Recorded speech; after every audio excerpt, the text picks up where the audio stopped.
What's the deal, my people? You know it is Don Tony Teflon, and I'm back at you another one. And this one is the Game of Thrones pregame show number motherfucking 4, question and answer prediction show.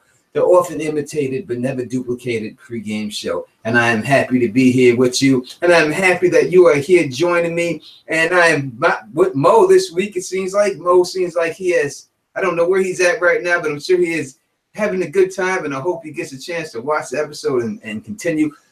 Thank you for everyone joining me out here and hanging out with me and people in the chat. Thank you for all y'all motherfuckers out here coming out here and stuff like that. I'm going to go over and take a look in the chat in 1 second.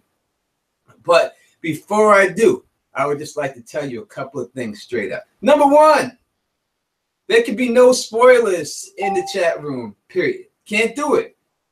Can't have any type of spoilers going on. If you try to put a spoiler in this piece, you're going to get put on mute, blocked, and I don't want that to happen, especially you getting blocked, because then I gotta go through a whole big situation to unblock you after this is over. So let's just not do that, because OTDA is in the building and he's not playing no games, and he will definitely mute you and then block you. We're not trying to spoil nothing for nobody. So even if you have watched the episode already, or even if you have done anything else, please do not spoil anything for anybody, all right? I'm giving you a chance. That's the best I can do. I can't do any more than that.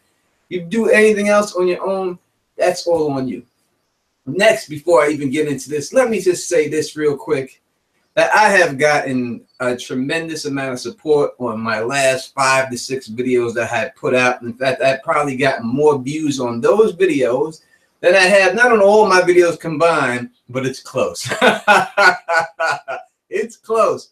So, you know, I would just like to say, this has been, to me, not that I'm saying I can go back to getting the same amount of views I'm normally getting, and that would be fine. I like the views I'm getting now. I hope I can maintain this and hope it goes down there like that. But that just did not happen because of me. I had people who actually cared about Tony Teflon, his channel and stuff like that, and gave me some really good advice, you know what I mean? So I just like to say, you know, people like The Gray Area, people like Talking Thrones, of course, Geek, Smokescreen, Roarist, all these people that I have worked with in the past, Kyle's Chickens, all these people that I have talked to at one time or another have given me some type of advice when I have asked them to about how I can grow my channel, how I can get more views and everything else. And I've listened to a lot of people and taken a lot of people's advice. So I just want to publicly thank all of them right now for even, you know, talking to me and offering me advice and helping me out and stuff like that. And I really do appreciate everything, you know what I mean? And you know, the Don's always got people's backs and stuff like that. So that is all I wanted to really say right there. Just thank you for everybody out there, and thank you for the people who helped me, and thank you for the people who have watched my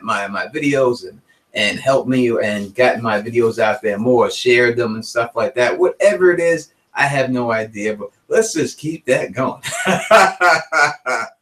Let's keep it going as long as we definitely can, you know what I mean, and all that good stuff. Let me go over here. Now we do have, obviously, now we have our guests will be here, and they'll be here shortly and stuff like that. But a couple of guests that I did plan on getting on, I did not.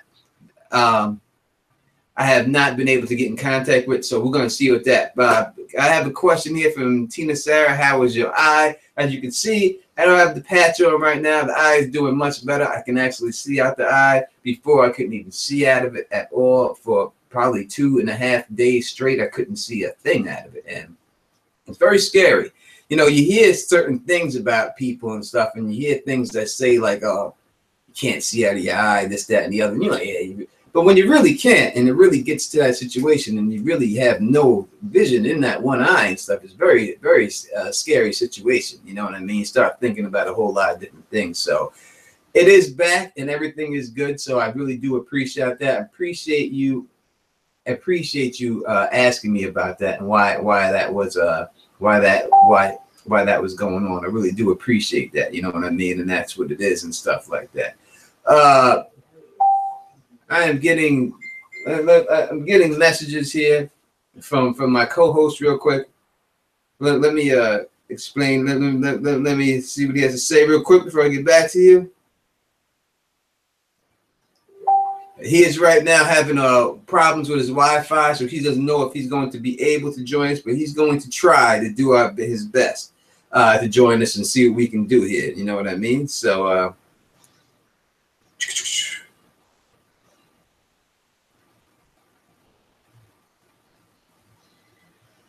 we'll definitely get in contact with him then. Now, I didn't even have a chance myself to even get to the store and get no beer. So I am over here drinking. Look what I'm drinking right now. Now, this is some special stuff right here. Let me see if you can see this, right? This is called gasolina, right? And you can't get this in the United States of America. And I know it looks like a Capri Sun fruit drink, and that's great because you can just walk around with this outside. But this is really tequila and passion fruit and rum in this motherfucker right here. Tequila, passion fruit, and motherfucking rum. And this is some good ass shit, but it's strong as a motherfucker right there, baby. This shit will put it right on your ass right here, no doubt about it. So what I'm saying is, like, I haven't been able to do my episode review for last week's episode because I've been so busy. So I'm going to have to, I'll do a little recap of last week's episode. You know what I mean? We'll definitely do that. You know what I mean? I'll take shots of Henny for super chat. So if you want me to do shots, you know, that's got to be a super chat. You got to put that over there. Lauren's Corner, send some to Scotland. I would definitely send you some.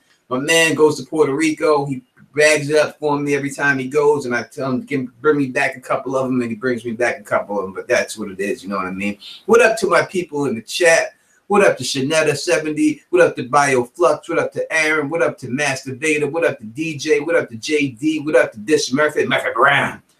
What up to Ms. Awesome? What up to Adana Vice and Fire up in the building? What up to Sailor Diva? What up to everybody? What up to Shannon C? What up to Lob? What up to AK47? What up to Tina Sarah? What up to all y'all chilling out here with me and stuff like that? I really do appreciate you coming out here. So we have seen a lot of shit, all right, has dropped last week. When we talk about last week's episode, we have seen a lot of shit go down, and it is preparing us for this episode right here. And from what I'm seeing, from the trailers that we've seen from this week's episode, we have a couple of big things that it seems like is going to happen. We're going to definitely most likely get the Field of Fire from that last shot of Daenerys on the dragon, and we're going to get Arya on the way home. So those are the two things we want to see exactly what happens. What's going to happen with Arya when she finally gets home, and what's going to happen at the Field of Fire. Is this going to be a great battle or not? Because listen, we've had battles already that have not lived up to expectations in my eyes, and that would be the boat battle. The boat battle was not that good. And I told you, if you listen to the pregame show, I told you before they did the Casterly Rock and the Tyrell thing that we weren't going to see those battles. I told you it would be just like Robb Stark in the Whispering Woods, where he just screams, "King of the North," the people go, and you're done with the battle. I told y'all that. People don't believe me. But you see what happened. Exactly what I told you would happen is what happens. It's just go by what I'm saying, people. I'm not here to lie to you. You know what I mean? I am not here to lie to you. That's just the way it is. You know what I mean? But I have to say the truth about it. You know what I mean? When I look at the situation of the way the shit was for the boat battle, for all the clips that I seen with Euron Greyjoy and everything else, and all the boat, it was so dark. And I gave this. It's the same situation to me like the Transformers movie, especially when you're dealing with the first Transformers movie. Like, the action was great, but it just happened too fast. Like, when they were transforming, they transformed too fast, and you had to really slow it down and go back to really see how great the action was. Same situation like this, but instead of going too fast, it was just too dark. I mean, I don't know if it was my TV and I should have turned it up, my brightness up or something like that, but it was so dark that I couldn't really see a lot of stuff that was going on. You know what I mean? And that was my biggest problem with the boat battle. I thought that when Euron came down off of the ship, it looked a little WWF, like he came down on that and he landed. I mean, I appreciated what they were trying to do. I thought that the actor himself did a decent job, but I just thought the way it was set up, it wasn't set up as good as it should have been. All right. So that's my take on that whole situation right there. As far as Ilaria, the Sand Snakes, and everything else, I know that I have said in the past, and you know me, that I wanted them to get their arms ripped off by the mountain. I wanted their legs to get ripped off by the mountain. I wanted it to be gory, Mortal Kombat type of situation going down there. That's what I was looking forward to. I was looking forward to something like that. I did not get that. But I will say that the punishment that she got is just as good as it. Now, for me, visually, I would have rather seen that the other way. But I understand for the show that it's just as good. She got what she deserved. Watching your daughter die in front of you while you're chained up and you can't touch her, and she's just gonna rot in front of you is terrible. It is a terrible way to go. I don't know what I would do. I'll tell you straight up what I would do. If I was in that situation or something like that, you could think of me like a rat, because I would chew my own arm off. I would chew my hand off, chew my arm off, whatever I had to chew off to get to my child. And if I was going to die at that particular time when I did that and bleed to death just so I could hold my child again, then that's the way I would go out. I'd go out to hold my child again and bleed to death. But I would definitely bite my own arm off to get to my child, at least to try to comfort her somewhat. So I think it's a fair ending. I understood why they did the ending the way they did it, and I think it was justifiable. Me personally, you know, I would have rather seen something else right there, but it was definitely a decent ending and stuff like that. So that's what it's been and stuff like that. We got a super chat, $10. Don calls it 666, and you know I do, and that's what it be. We gonna take that shot. We gonna take that shot right off the bat for you right now. We gonna go with the Jaquez Cardine first. All right, we gonna fuck with this first, and then we're gonna move our way up. And if we go over and we go through this bottle, then we go over to the guy that now I'll let you people know that Don ain't eating nothing all day. And I mean nothing. I mean I ain't eating nothing all day, so my stomach is empty. And this is not going to be good for me to be doing these things, but I'm going to do these things anyway. Cheers, my people. What up to my man Philip of the House Harris up in this motherfucker, chilling with us like a villain. And what up to everybody from the Free Folk Nation and everyone from the Facebook over here joining me. Saloon.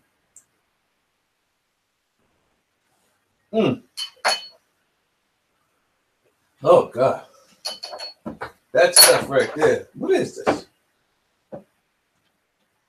This stuff is like 80 proof, bro. This stuff is crazy. This stuff is crazy, bro. Oh, you know, I don't plan on. We got a question right here. Let me keep it right here real quick. Answer this question for you. 1 second. From Reefa. I can find it. It went up really fast. That's why I gotta have my man Mo. So he be on top of this shit. I don't be on top of this shit like this. All right, it says, with this being a shorter episode, are they more likely to rush this battle or some other plot point?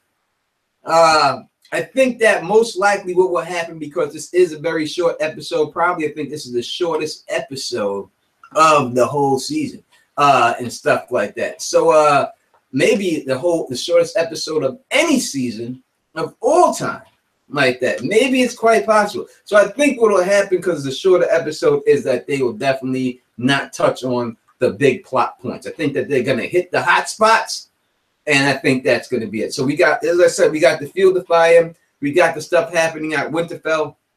Really, there's nothing else going on anywhere else, right? I mean, if you look at it, if you really look at it, if we're dealing with the Field of Fire, then we're definitely talking about everybody else jumping, everyone from Dragonstone, basically going over to the Field of Fire. So that's all those people, right? That's Jon Snow and all them. I don't know if Jon Snow's going to go with them or not, but He's not going to do anything if she's not there. He's just mining shit right now, right? So there's nothing to do there. Cersei, we know she's just talking to the Iron Break. It really has nothing to do with Cersei or anything like that. But way it goes down and stuff like that, the way it does happen is that there's nothing going on there. So I can't see him staying there too much. The people that are together are in Winterfell, and the other people would be on the field of fire. That would be everyone. So I think that they can only really focus on 2 different areas, and I think that they will definitely have to focus on those 2 areas right there if it was going to be anywhere. That's what I would think, and that's the way it would have to be with me. And that's what it is. So I just have unfortunate news, but we'll get it. I had a guest that had to pull out, but she's gonna come on next week. So don't worry, we still have more guests coming on, and everything is all lined up anyway. That's not a problem. But I'm looking forward for her coming on this week, and she could not make it and stuff. So, but she definitely will be here next week. So we definitely going to jump that off and everything else. So that is what it is. Let me see. People talk about leaks and stuff like that. Like I'll explain something to you about me, the way I feel about leaks or anything. I don't like leaks. I don't like anything about them. I don't like them. I know that people avoid the pregame show and avoid stuff because they think that leaks are gonna come in the chat section. Now, and that's what you want to do. That's what you want to do. Me personally, it's like this. I'm a book reader. All right, I've read the books, so I'm used to knowing everything. That's the way I know it. That's the only way I know. I always know everything. So it means nothing to me for a leak at all. It means nothing to me. I'd rather watch everything out. Netflix fucked me up. Fucked me up to the point where I don't like watching shows one at a time. I'd rather be able to binge watch it. I wish they dropped the whole shit in one motherfucking day. I really do wish it was dropped in one day, and that would be much better. We have a super chat here from Miss Ozzy Awesome. It's Miss Awesome, and she says, do you think Bran will be happier to see Arya or Jon because he didn't give a damn about Sansa? Thank you for the question. Thank you for the super chat donation. I would have to say that I think that it can't be like that. I don't think Bran, me personally, I don't think Bran is Bran at this particular time. I think Bran is probably Blood Raven at this particular time. So I think the reaction will be somewhat similar because I don't think it's him. I know other people may not want to look at it like that. They may want to say something else, but that's the way it is right now. And stuff like that. So it be what it be and stuff. We got a $2 chat. I'm not taking a shot for $2, shorty, but I will read what you're saying that AK is able to do it, is able to come on here and join us for co-hosting. I will get a link up for AK. We'll put her in this piece. But worst first right now, I am joined by my first guest here right now. And hopefully you all know them. If you don't, this is your chance to get to know them and check out their channel and everything else like that. Look, the man has a fucking macho man, Randy Savage, the greatest wrestler of all time. You know he's mad cool. And that is the Geeksiders. Hey, Teflon Tony, what's up, man? Well, what's going on? Thank y'all for coming on and stuff. Why is the camera not switching off for me? Is it stuck on me or something? Let me check and make sure it switches to you guys and stuff like that. Can I switch it over to you? I don't know. I think it's switching around. Hopefully it switches to you because I don't want it stuck on me because that's terrible. I'm so happy that you guys can make it. Thank you for being here. And would you please tell the people in the chat, in case they don't know who you are, what you do on your channel? All right, well, my name is Josh. And I'm Anna. And our channel is Geeksiders, and we review Game of Thrones as well as a bunch of other television shows. We do a lot of the sci-fi shows, if you're into the sci-fi channel a lot at all. We do with Dark Matter, we do Killjoys. Yeah, Dark Matter, Killjoys. The Expanse and Z Nation. Yes. Do it all. So if you're looking for anything like that, please check out the Geeksiders. They're very good people, and they know their stuff. So let me ask you people while you're here, let me ask you right now, what was your favorite parts from last week's episode? Oh, you first. Oh my gosh. Do you have a favorite? Could you go first? John and Danny meeting for the first time. I think that's got to be one of the pinnacle moments in all of Game of Thrones. Definitely my favorite moment from the last episode. Yeah, I like their first like official meeting when they were in the room and how it wasn't like all like they didn't like it wasn't get perfect. along. Yeah, they didn't get along. Nothing got accomplished. It was fantastic. Yeah. Well, did you think they were going to get along when they first met, or do you think that they were going to play it that way?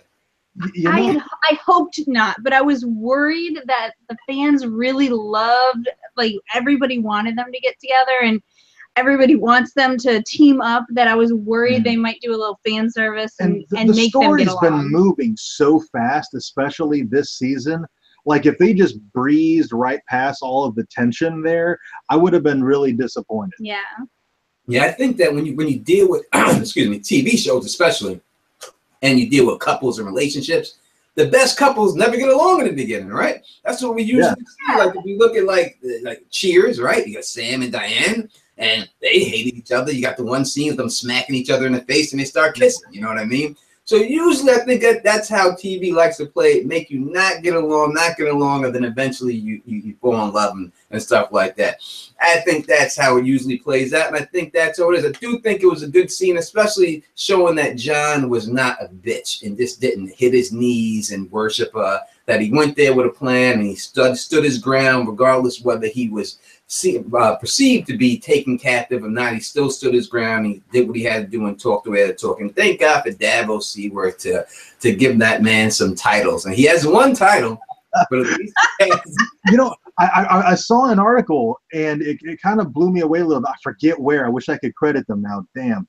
But they were talking about that scene specifically, where like Daenerys has all of these titles and Jon only has one, and they flipped it around like well, Jon only needs one title, that makes him automatically like of higher stature or something. I'm like, man, you got that totally wrong. Have you been paying attention? Like all of the great kings have numerous titles. The author of that article completely misunderstood that scene. The more titles you have, if you look back at Robert Baratheon and all the titles he had, and Cersei and all of her titles, and everybody, every lord and king or queen, wherever they are, they've got all of these titles. Jon has one. That moment was utterly humiliating for him.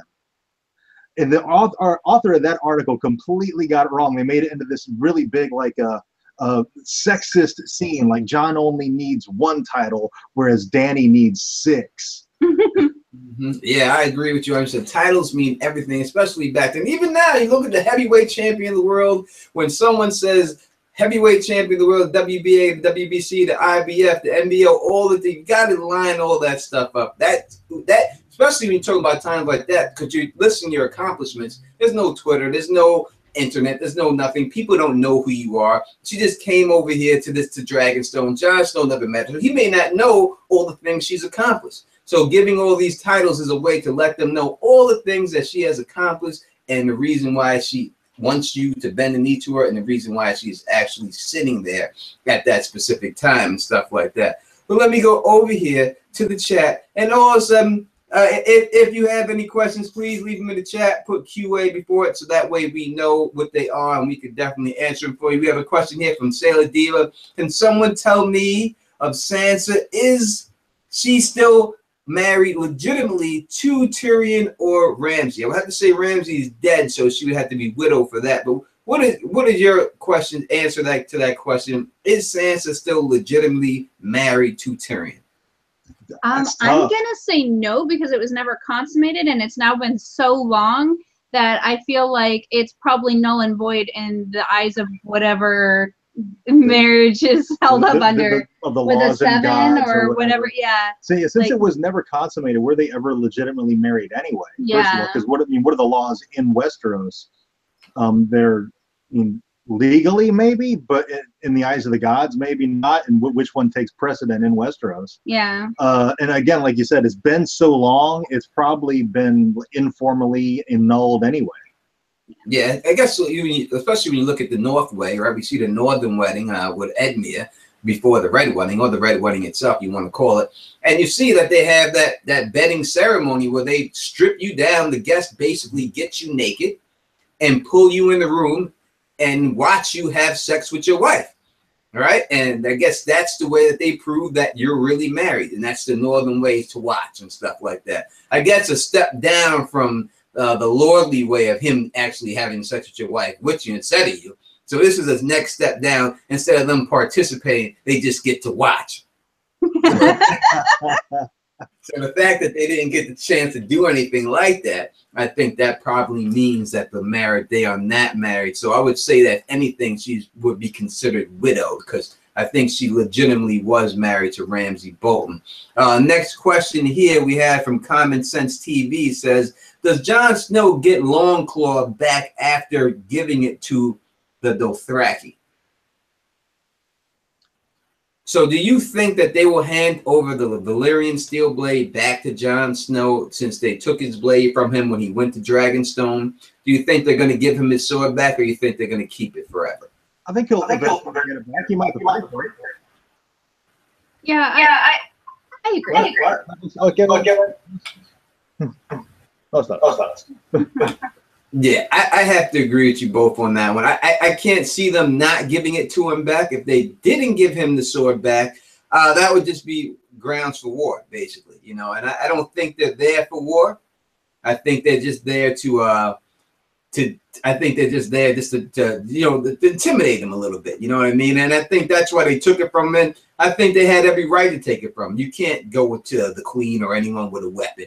It's impossible for anyone to do that. So I don't see anything wrong, but they did by taking his weapons.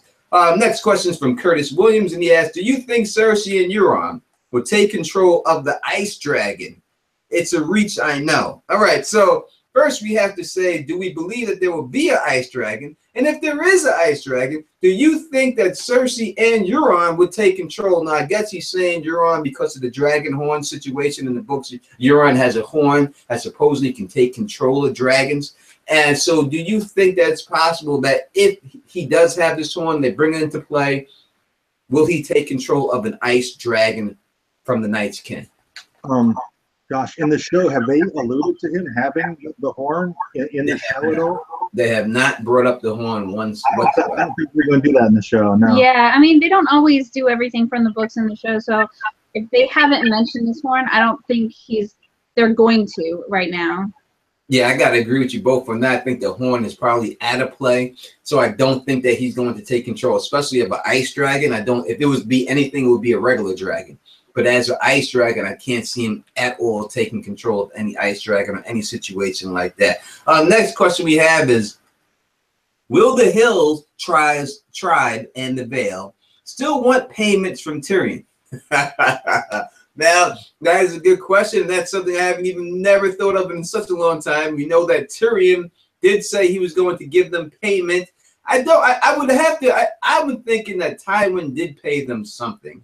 They did fight for him, and Lannister does pay his debt. So I think they may have gotten payment from Tywin already. But what do you guys think like that? Do you think that there's ever going to be Tyrion dealing with the Hill tribesmen again? Are we ever going to see anything like that?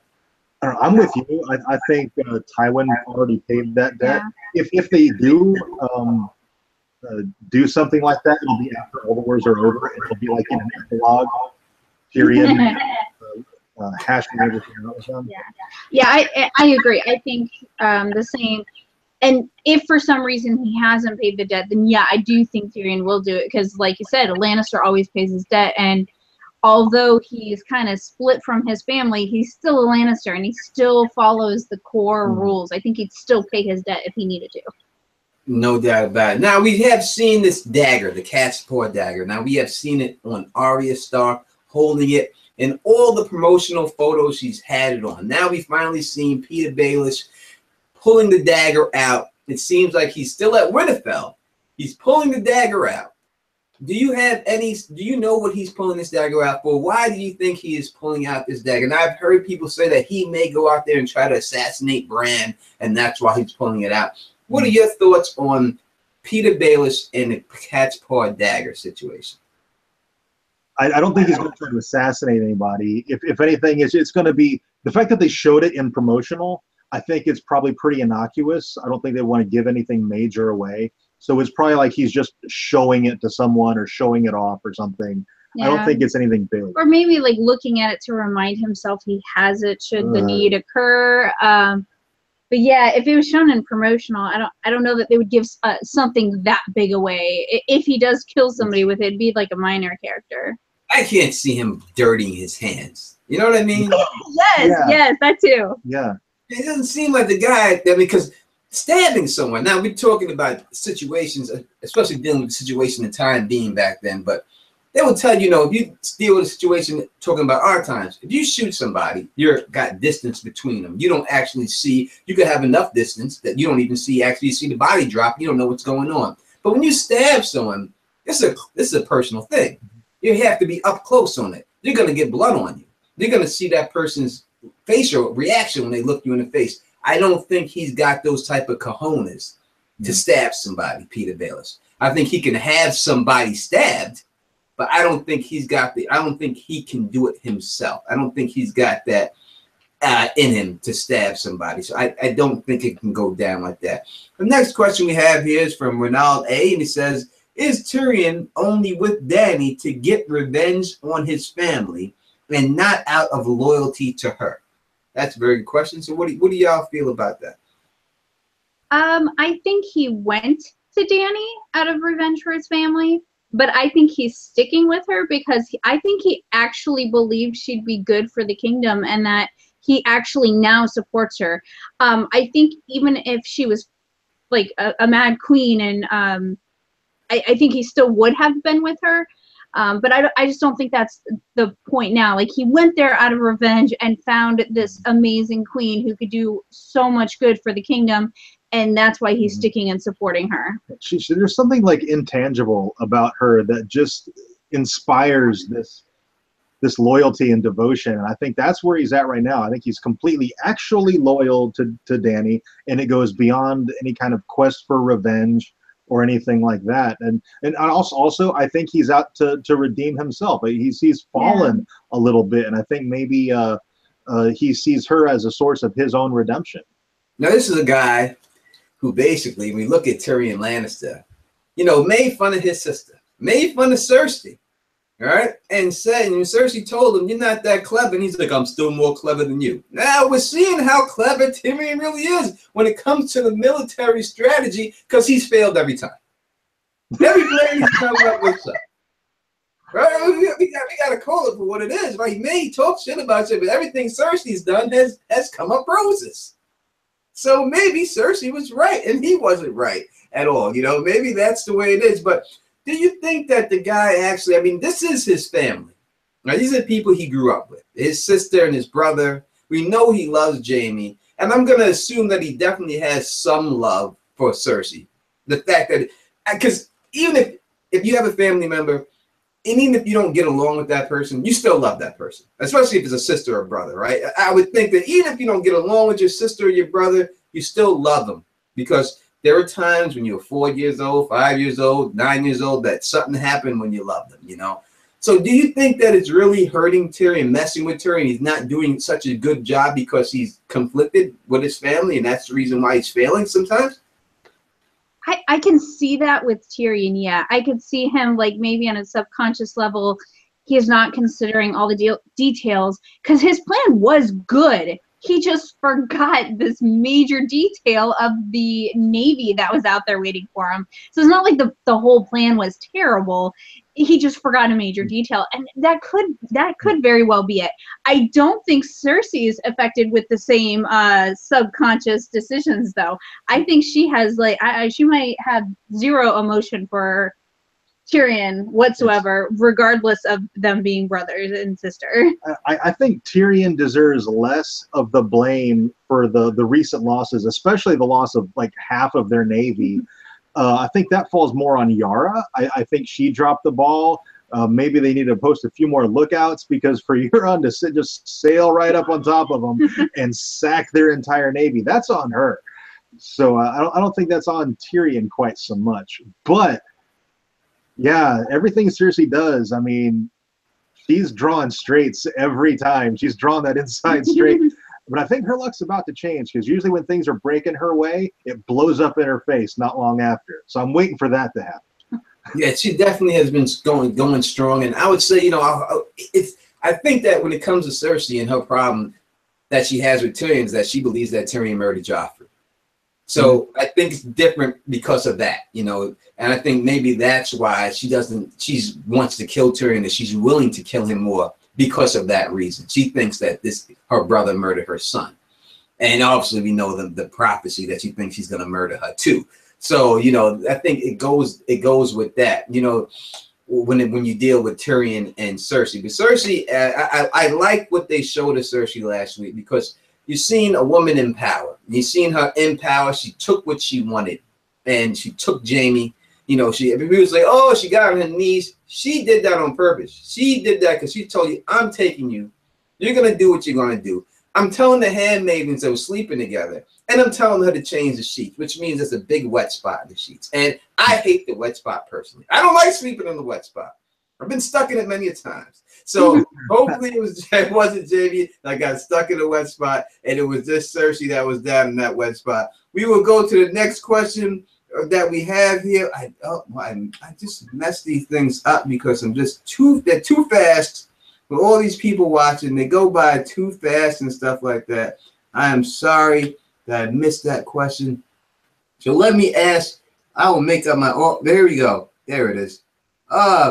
Didn't Tyrion know Yara was captured eventually, so he wouldn't have known where Euron was at? Could he possibly have known Euron was transporting device to Castle Rock so quick? No, I mean, no, he's not going to know about the time traveling device. And I don't think that he knows that Yara was captured. Up until this point, I don't think anyone knows that they have been captured. There haven't been anything else that has done anything like that. So don't really see where that question is going. So we'll go with another one. Do you think Jaime gets captured? And if could force Cersei to release Yara and Lara? Now, she doesn't have Yara on captive. Yara is still with Euron, so that's not her prisoner. But I mean, from what we've seen in the clips, we've seen Jaime doing a mad charge. It looked like, to me, I said in my video, that it looks like he's charging into a dragon. He's going head up versus dragon. I know that Talking Thrones has said before that it seems like he's being pushed off at the end into the water. It looks like dragon fire going above him. He's being saved. Those two things definitely do match up. So what do y'all think? Do you think it's possible that Jaime Lannister gets captured this episode? No, they already did the whole Jaime gets captured thing. So that was like way earlier in the series. That's like what, season 1 or 2? It was like 3. Was it season 3? Yeah. I don't know. Yeah, but that's been done and played already. Like, it'd be very repetitive if Jaime got captured again.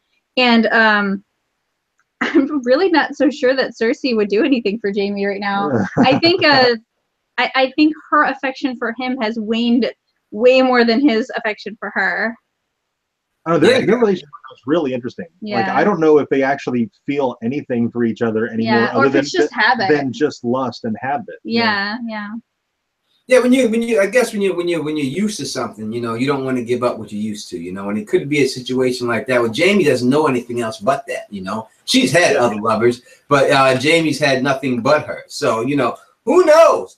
You know, I'm gonna ask you this: Do you think that Jaime and Brienne are gonna hook up before this is all said and done? Let me just ask. Oh God, I hope so. I know, me too. I totally ship them. I really do. Yeah. I know you do, but do you think this is George R. R. Martin writing these books? No, I don't. No. I don't think Brianna would do it. He would, or Brienne, he would. I don't think she would. Yeah, if I was writing it, I would let the fans suffer and not hook them up. Yeah. So I think probably George isn't gonna do it. Yeah, it'd be I want him to. Yeah, it'd be kind of out of character for her. Yeah. So all right. So I agree. I hope they get together. It may happen. Who knows? We shall see. Let me go to this question from Comments TV. I think it says comments. I don't know. I'm reading you wrong. I think Common Sense. My bad. TV. If someone is betraying Dany, could it be Missandei? If not her, who is the most likely mole? Because Varys seems to be too easy. So I'm going to ask you. I did a video on this. Now everyone's talking about this. So funny. I did a video on this 6 months ago saying, will Varys turn on Daenerys? Didn't get a lot of views. But I did it, and it's out there. Let me ask you two people out here: do you think that if Daenerys has a mole, is it Missandei? And if it's not Missandei, who would it be? That's a really popular theory right now that it's Missandei. I don't see how she seems really there devoted. hasn't really been any clues that she is duplicitous or anything like that. So if it is her, I feel like it's kind of coming out of nowhere. Yeah. But if it's not her, who is it? That's where it gets really tricky, because Varys is the obvious choice. It's too obvious. Yeah, it is way too obvious to be Varys. It's not Tyrion. That's just no. Yeah, not right now. But if there's not a mole now, but there's going to be one in the future, I could see it be Tyrion, especially with Jaime now knowing that Tyrion did not kill his son. If Jaime's able to talk to him, he can maybe swing him back to the Lannister side. No. Yeah, no. I'm going to disagree with that. Yeah, I don't think so. God, I don't know. You don't think Jaime can switch his brother back to his side? No, I think the devotion to Daenerys is too strong. I think he's kind of written the Lannisters off. Not that he feels like a blind hatred the way Cersei does, but I think he's just kind of written them off. Yeah, I guess maybe. I think, he's always, just like he said in the first season, you see him say he's always loves his family. I think it's a hard situation for the guy to be in. But when I look at Jaime Lannister, especially, these are people who depended on their family name, but when it came down for them to do their job for their family, he wasn't willing to do it. He depended on his father's name. Every time he got in trouble, he would call out that he was a Lannister, he was a Lannister, he was a Lannister. But when his father asked him to do something for the family, you look at Jaime, he really did not do it. And I think I think Tyrion has a little bit more loyalty to the family than Jaime does in that aspect, because he wanted to get Casterly Rock, and he definitely wanted Casterly Rock, and I think he would have been a good ruler of Casterly Rock if that was the case. That's a really good point. That's a fair point. Tyrion has been way more devoted to the Lannister family than Jaime was. Yeah, he's way more a Lannister than any of the other Lannister, like any of his siblings. Like he takes it way more seriously. I think he's had to, though. Like being a dwarf, he's had to take being a Lannister seriously because it's the only way he's taken seriously. So, like, I think that's kind of ingrained now. Yeah, I agree with you 100%. Because look, when Tyrion had to marry Sansa for the family, he did it. Not saying that. Listen, I'm sure a lot of people would have did it. I'd do it, but he did it. I think he's not on top of that deal. Oh, not official. She's a tall drink of water, that girl right there. Let me tell you, that's a tall girl. But when Jaime had to marry someone for his family, she didn't want to do it. When Tyrion went to Cersei to marry someone for the family, she didn't want to do it. Tyrion is the only one who's willing to go to bat for his family. He's got more love for his family than both of them combined. I 100% agree with you on that and think that. I have a question here from Sailor Diva, and she wants to know, who will knight Podrick Payne? So if Podrick does get knighted, not saying it's going to happen this episode or anything like that, but if he does get knighted, who will knight Podrick Payne? Because Brienne's not a knight, so she can't do it. Can the Lord of whatever place they are? So like right now, Sansa's in charge. I'm going to take a flyer and say Sansa's going to do it. Yeah, I don't know like the rules on how you can knight. Like, does it have to be like, can a lord of a thing do it? So Sansa, another knight or lord or the king. Okay. So right now, Sansa's Lady of Winterfell. Yeah, either Sansa or Jon, like when Jon comes back. But I'm gonna say Sansa. That would be really cool and different. That would be different. That would definitely be cool. He's been getting his ass kicked for a lot. I mean, every time we see him, he's getting beat up, but it is by Brienne. So we have to take that into account, that he's fighting a great fighter in training. So he's supposed to get beat up. But we haven't, I mean, we've seen him in action a little bit. The one time with Tyrion, he did decent. And when they got attacked, him and Brienne on horseback, he did all right. But every time we keep seeing him with Brienne, he keeps getting his ass kicked. So the fact that he's getting his ass kicked so much, does that mean to you that it's quite possible that he's going to have a very meaningful battle and do well in it because he's getting beat up so much? Is that what they're trying to set up? Well, he's been training an awful lot, so maybe he's improving. Yeah, I would say, I mean, why would you continuously show him sucking at training if you weren't going to have him excel on the battlefield and kick some butt, like hardcore. It's like a prolonged Rocky montage right now for Padre. And I saw in the chat a minute ago, I wanted to point it out real fast. It said the North don't do knighthood. So if it's not somebody from the North, if it's not Jon and it's not Sansa, Littlefinger maybe, he's around. Yeah, and he is a lord, right? He has the, So maybe him. It could be. I mean, the North may not do knighthood. It may be a situation like that, but I think that Sansa would definitely knight him. I think that regardless, if she had the opportunity to do it, she would do it. She does hold a lot of her mother's customs, as long as we're with the Northern customs with her. True. Yeah. So we got another question here, and that's a $5 super chat donation. Thank you for the 5 beans. Appreciate that. It says, "What up, brother? Do you think Jon Snow is the light bringer since he already took a sword to the heart, or foreshadowing Dany as Nissa? Now, I've done a video on this, so I will let y'all get your opinions on that. What do you think about that?"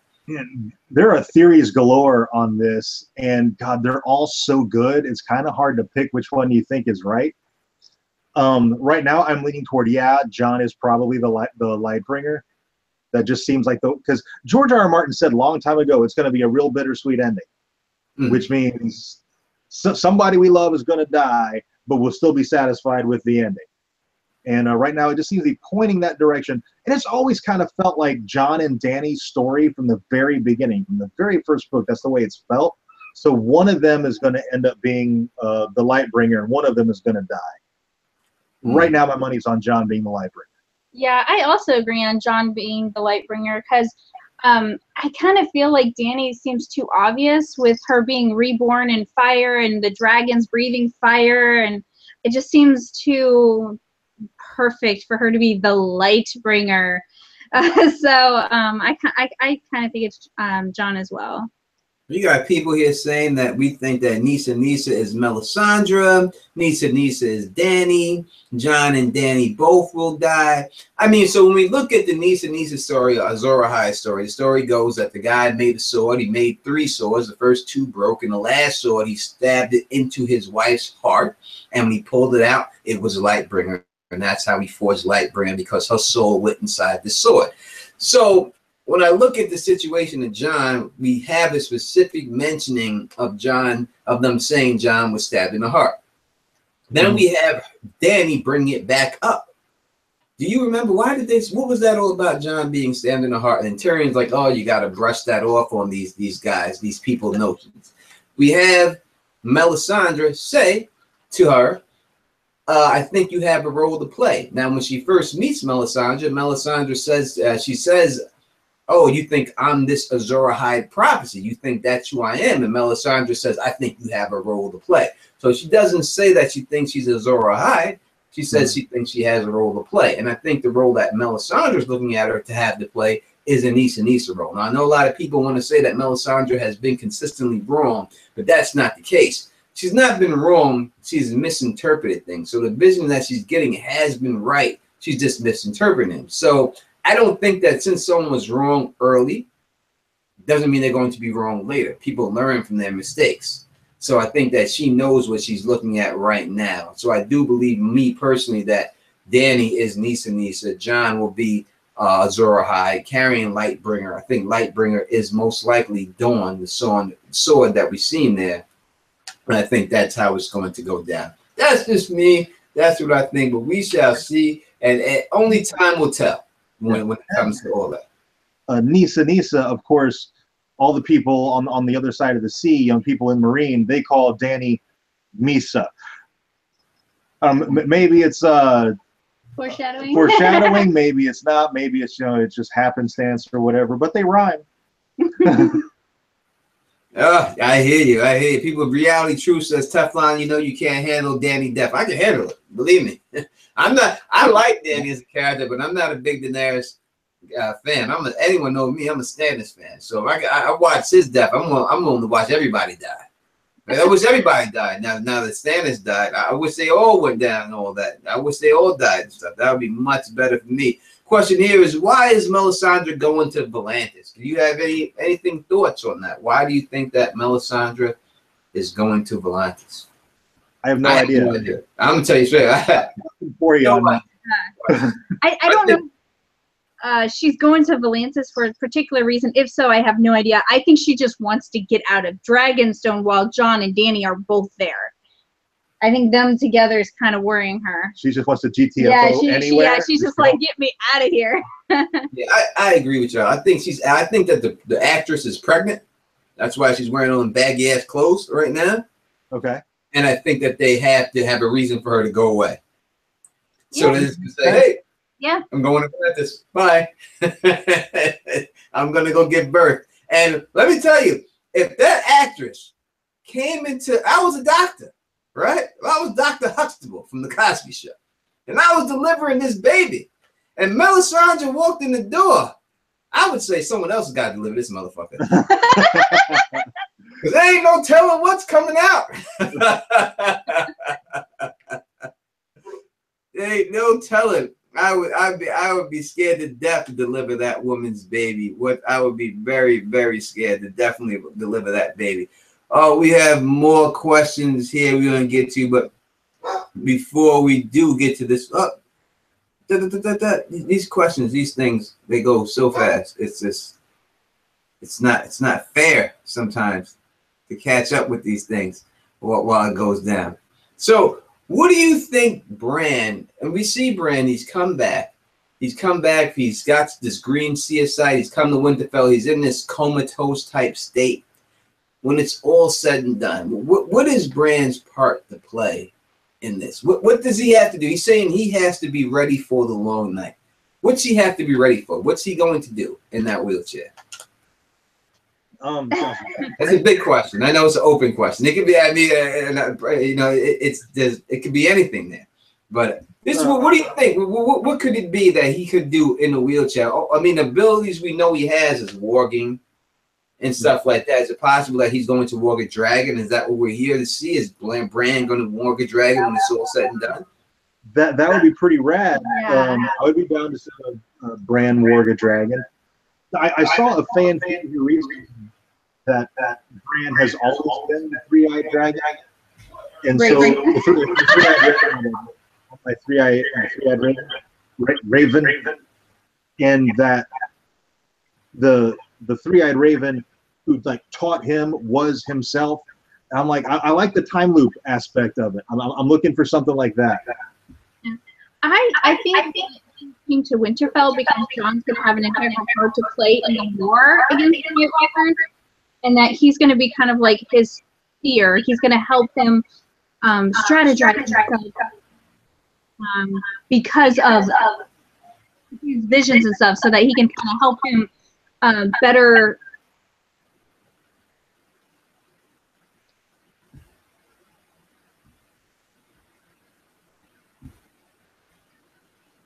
Hello, and I think they have cut off, or say the sound had cut off at the end right there. I did not hear the final comments that you made at that. I don't know if it's just me or if it's the people in the chat too. If they can still hear you, can you say something so I can know if I'm hearing you? We're still broadcasting. There you go. All right, you are there. Just whatever you said at the end just cut off. So you could just repeat that last statement. So basically, I think he's there to guide Jon in the war against the White Walkers. He's gonna, you know, he'll have he can see the future, and then he can help Jon to strategize a little bit. I hear you. I'm going to say something crazy here right now. I'm Tony Teflon. I usually say crazy stuff, and I'm going to tell you this is what Bran's going to do. This is what I think Bran's going to do. So people in the chat, get your notebook out. This is what's going down. This is what Tony Teflon is down. I'm telling you it's going to happen. This is what I think Bran is here for. Number one, I think Bran is here to communicate with the White Walkers. I think that he is the only one that's going to be able to. Number two, I think that Bran is going to take control of Jon Snow when it's all. So I think Jon Snow dies, and I think Bran wargs him before he dies or right when he's dying. Situation is Hodor. I don't think that they set up the Hodor situation for a reason. They set up the reason that Bran wanted to be a knight his whole life. They have all this thing for a reason. We've seen how Bran fought in a Hodor's body already, and he was very effective. We really didn't have too much training.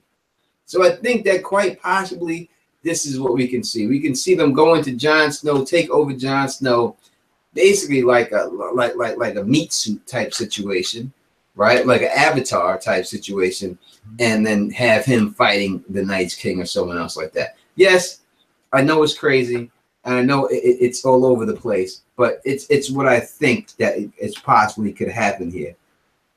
It's not that crazy. Yeah, I was gonna say, like, it's kind of crazy, but like not really in the Game of Thrones universe. Like, I could totally see this happening, and that this being a plausible storyline. Like, I can totally see this happening. Yes, like you said, I mean, the whole thing with Hodor, that could totally be foreshadowing something later. Like, it's a setup for something else.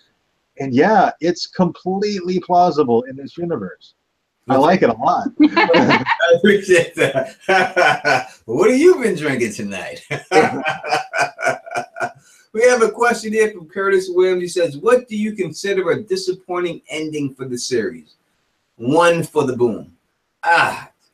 Disappointing ending for me would be Jon and Dany both love each other and sit on the Iron Throne together. Cersei and the Lannisters are defeated, and that's where we end up. That would be disappointing to me. It has to be something more than that. What about you? What would be a disappointing ending for this series?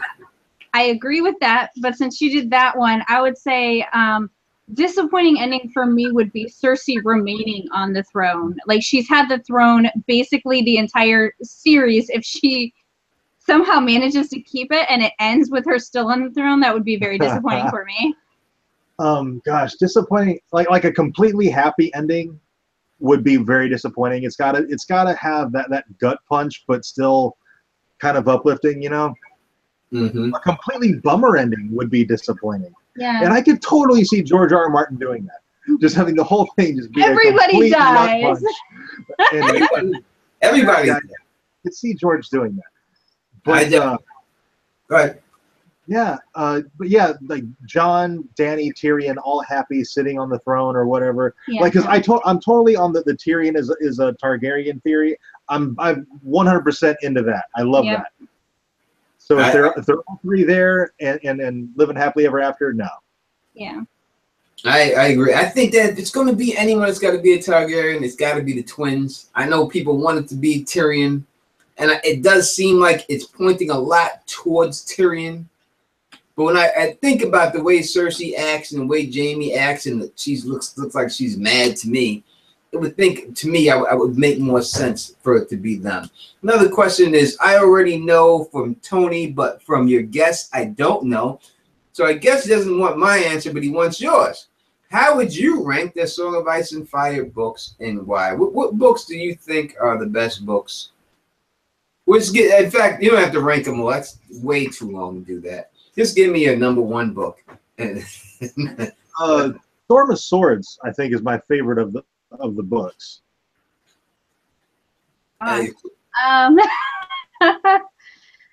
It's been so long since I've read the books. I remember I hated, was it 4? Feast for Crows. Yeah, Feast for Crows. I hated that one. That one was awful.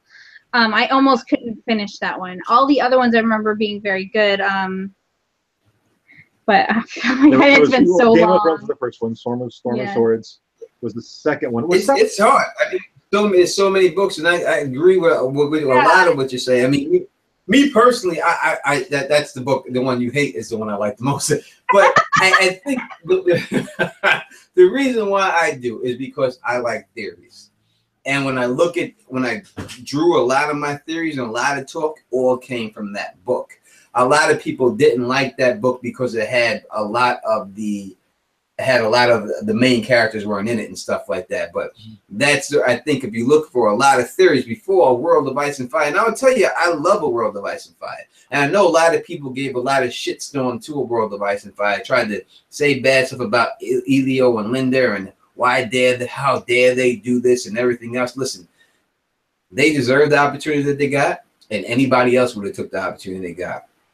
And I think it's a very well-written book. I love A World of Ice and Fire. In fact, right now, I go through that book more than I go through any of the other books. I'm always on my Audible, and I'm always listening to A World of Ice and Fire on my Alexa app. So I love that more than everything. I thought that's a great book. It probably doesn't get mentioned in the list of books, but I think it's a great book. So let me ask y'all this question. Do you think that George R. When do you think Winds of Winter will drop? That's a big question that everyone wants to know the answer to. When do you think it's going to happen? Is it dropping a Winds of Winter any year? Do you have there? From a marketing standpoint, the smartest thing to do would be drop it holiday 2017, the holiday this year. That would be the best move from a marketing standpoint. George, I don't think he's really done. I think he's in the midst of rewrites right now, right? He's finished the book, but he's doing rewrites. Is that correct? Something going on. I know that recently he, like yesterday or the day before yesterday, he just met with his publishers in New York City. He took a trip out there. So I don't know what he's going up there for, but a lot of people saying, hey, he's going to the publishers. It's quite possible he's going there for a reason. My money's just getting a whipping. Yeah. That's what I think. I'm hoping either, like he said, holiday 2017 or sometime in 2018 that we get it. But I don't know. The longer it is between books, I'm like, are we ever going to get this book, or is it just never going to get published ever? My biggest fear is that he pulls a Robert Jordan and dies before he finishes the series. Oh, God. Like, that would just wreck me. Like, already I'm iffy on whether or not I'm even going to finish the books. Because if the show ends anywhere close to the books, I feel like there's not much point reading the books. Yeah, he's got to make it through. I really don't. If I don't even like speaking about it. I really don't. It's really. But I'm gonna, because we're talking. If he's something, God forbid, happens to George R. R. Martin, I don't want to know the ending. I'd rather not know the ending than have someone else write the ending. I'd rather them just tell me how he wanted it to end than someone else write it the way he wanted it to end. Because it's just not going to be the same. There's no way for it to be the same. It just wouldn't work. I mean, it's different than a musical song. Like if it was a musical person, say something like Prince, and Prince had some songs, something like that before he passed away.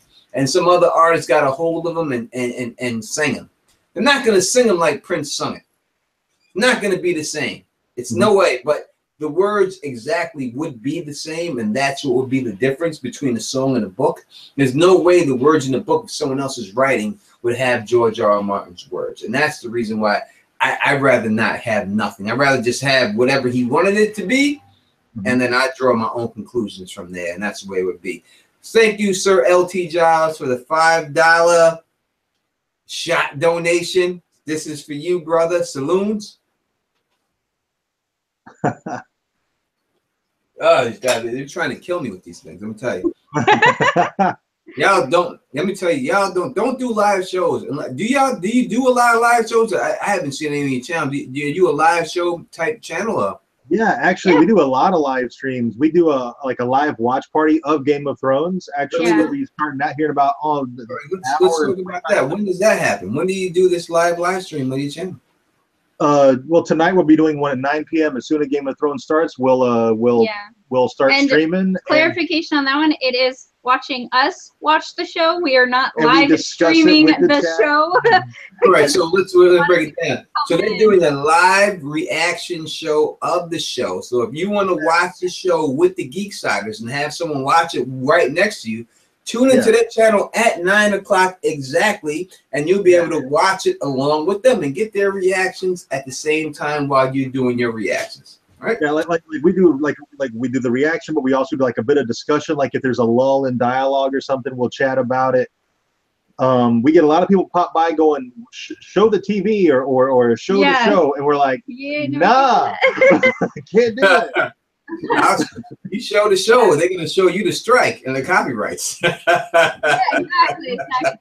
But we also we'll do an occasional like gaming live stream. Like there's a card game called Super Fight.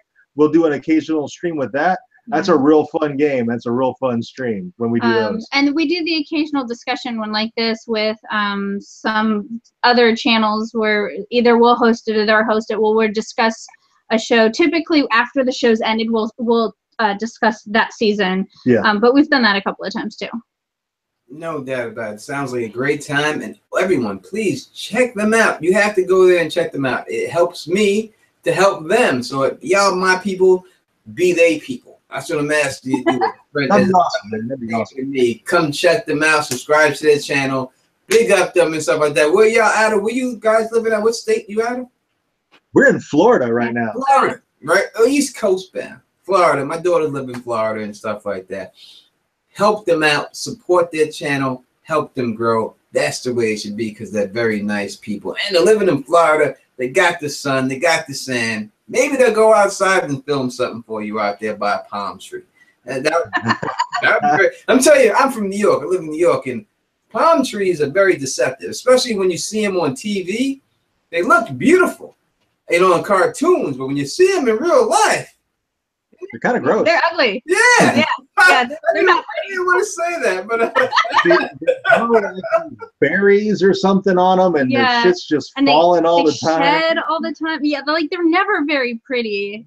I didn't want to say it, but it's the truth. I mean, it's like you look for like a palm tree. I wanted to see one so bad. It's coconuts. I'm gonna climb it with my feet and my hand. I'm gonna get up there. I'm gonna chop it open with a machete. I'm gonna suck the milk out of it. It's gonna be great. And when I seen that palm tree, I was like, I'm not going up that motherfucker. I mean, nothing. I don't want nothing that came out that thing. That thing looks crazy. they're gross looking trees, and they gross, get this ugly fungus every once in a while. Yeah, and they have this sap that's just awful. Yeah, they're not cool. I don't like palm trees at all.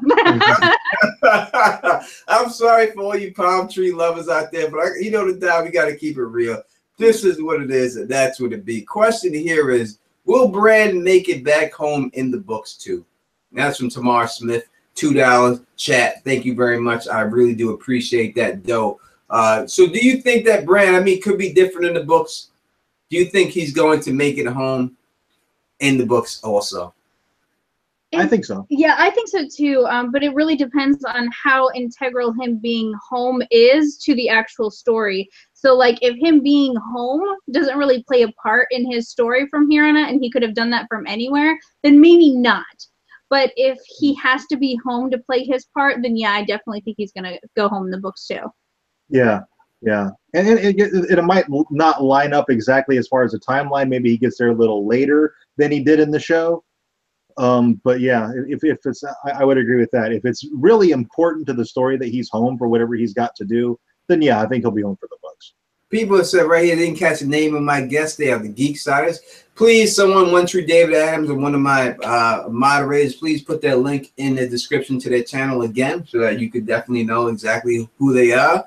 But they're a very good channel. They do a lot of Game of Thrones and other things besides Game of Thrones. As soon as the season's over, if you want to watch other things about other geeky stuff and stuff like that, they have you covered. So definitely check them out so we can get their channel to rise, because they are good people and we want to put them out there and want everybody to see exactly what's going on and stuff like that. So what's going on? What is going on with this scorpion that we've seen that Cersei has with Qyburn? Now we see it. It looks very deadly. Is this actually going to take down the dragon? Do you think they're going to be able to kill a dragon with that thing? No.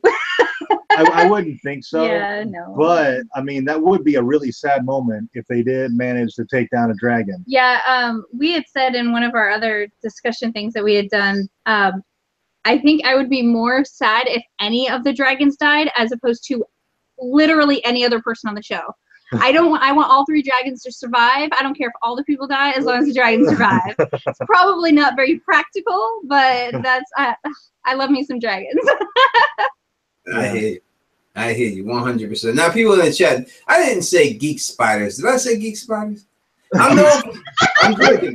I may have, because I'm drinking right now. People said in the chat, see what that people. I'm drinking. In the big old geeks. I'm known for calling blood raisin. I said it right there. Blood raven, blood raisin. I'm known for that. That's my hashtag, blood raisin, because I've done it. So I'm sorry if I did. Geeksiders.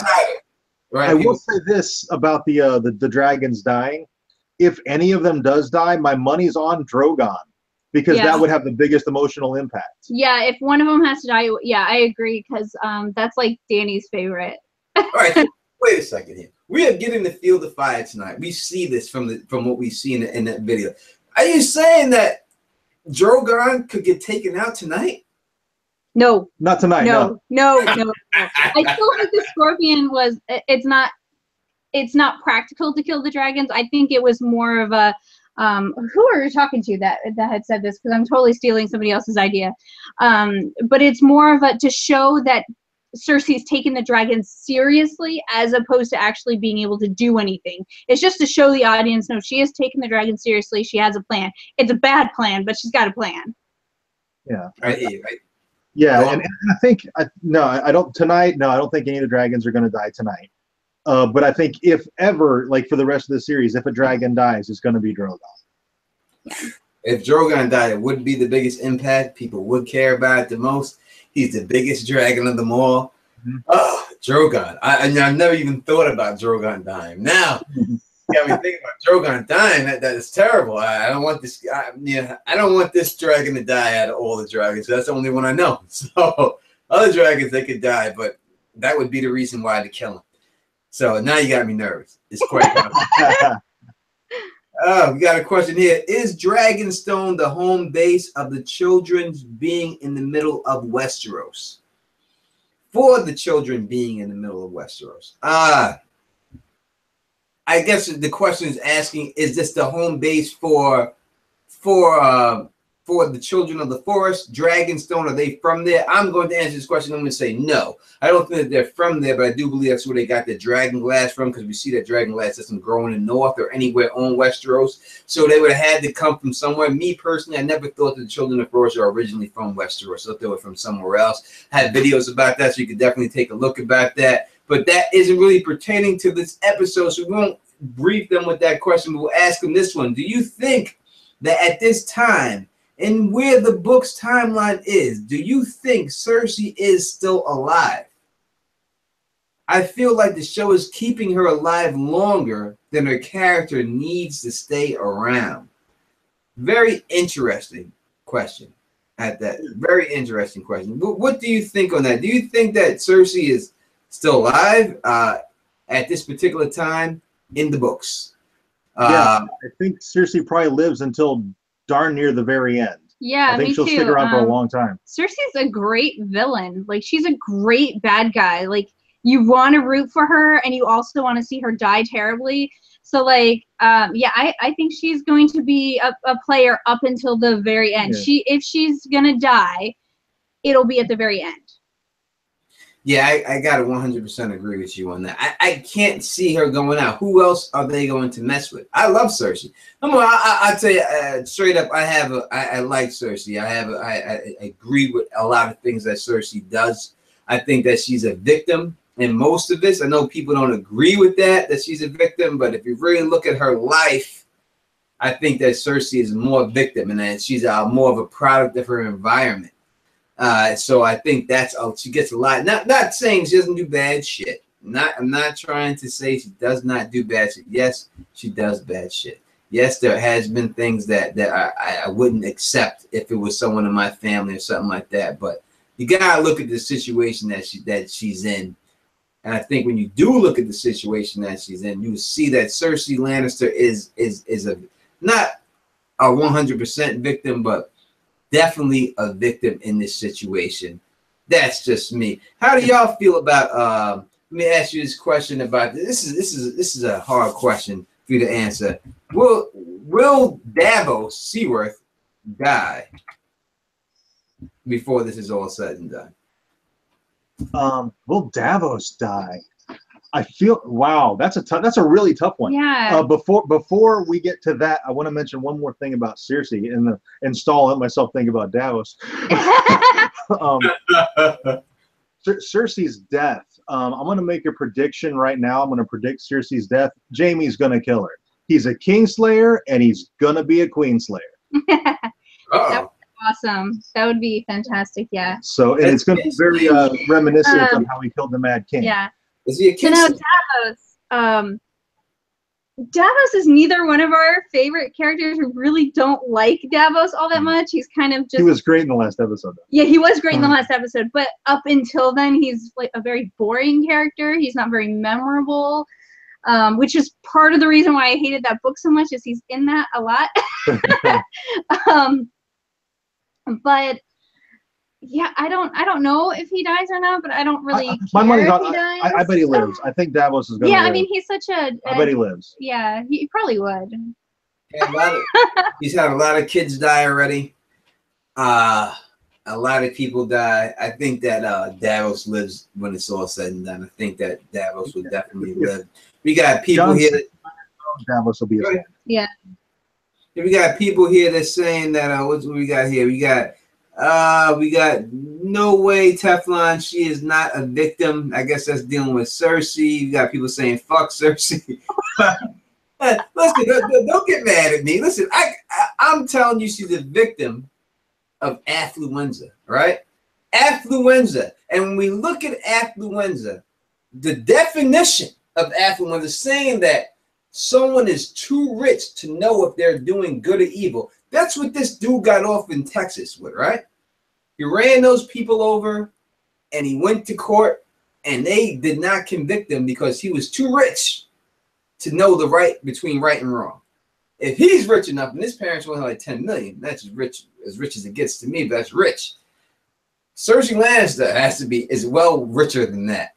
I would have to give her the affluenza on my Johnny Cochran meter a pass on that because she's definitely too rich to know what her actions is if it's a situation like that. We have Norma here, and she's asking a question, and Norma says, I want one thing from the show. I want to see Melisandre introduce Dany and all of her titles to Cersei and see Cersei's look. Thank you for the $5 donation. I can see the eye roll coming from a long way if it came from Cersei in that situation. If that went down with her, if she got it. Do you think that'll ever happen? Do you think that they will ever be face to face in a particular situation where she will be able to read titles to Cersei? I'm gonna say no. I don't think happen. They'll ever be able to be in that kind of situation. Yeah. If they do it, it's totally going to be for fan service for us to be like, yes. I no, really, realistically, they're like against each other. So no, I don't think so. Yeah, just the way that the battles and everything shake out, I really don't see how they would have the opportunity to meet face to face. Yeah. No doubt about it. I mean, face to face battle. I don't know. I mean, the title battle. What title would Cersei have? I mean, the blower up of the Septon Destroyer, the destroyer of the faith, the fucker of the brother.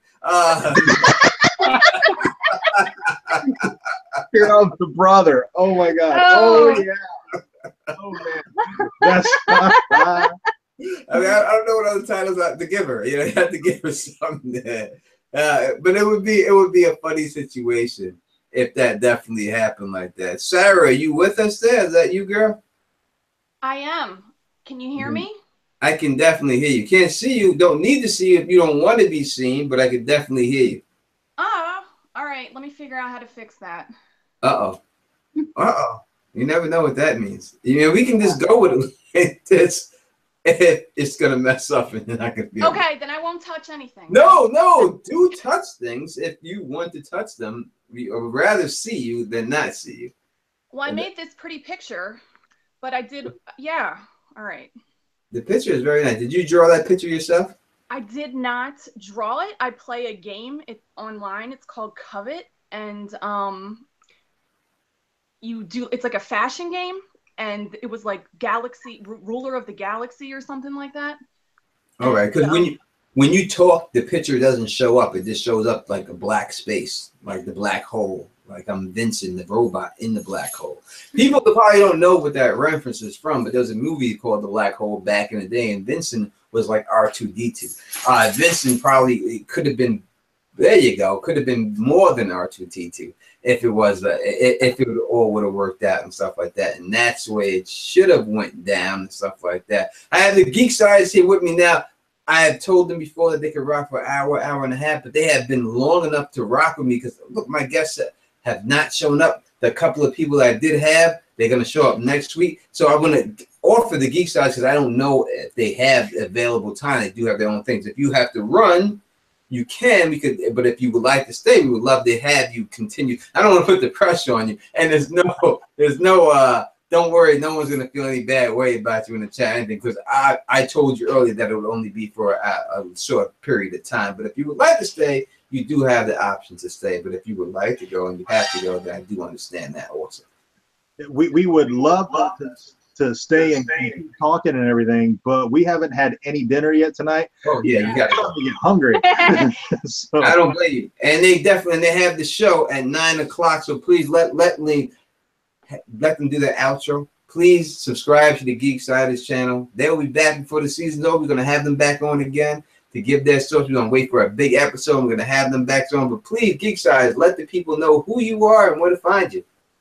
All right. Well, my name is Josh. And I'm Anna. And like Tony said, our channel is Geeksiders, and we do Game of Thrones like live stream, watch along, watch party style videos. We do Game of Thrones reviews every week. We also review a lot of the sci-fi shows. Yeah. The Expanse. Doctor Who, if there's any Whovians, we do a Doctor Who video every Saturday. Yep. Of some sort. They're not always reviews since it's not on right now, but we do something, theories, unboxing, stuff like that. And yeah, like the sci-fi shows, like Z Nation's going to be coming up here real soon. Dark Matter and Killjoys is going right now. So if you got sci-fi fans out there right now, we're doing videos for that. No doubt, no doubt. So definitely check them out. Doctor Who's a Woman. A lot of controversy over that situation. They will be discussing that all on their channel. So thank you definitely for stopping by.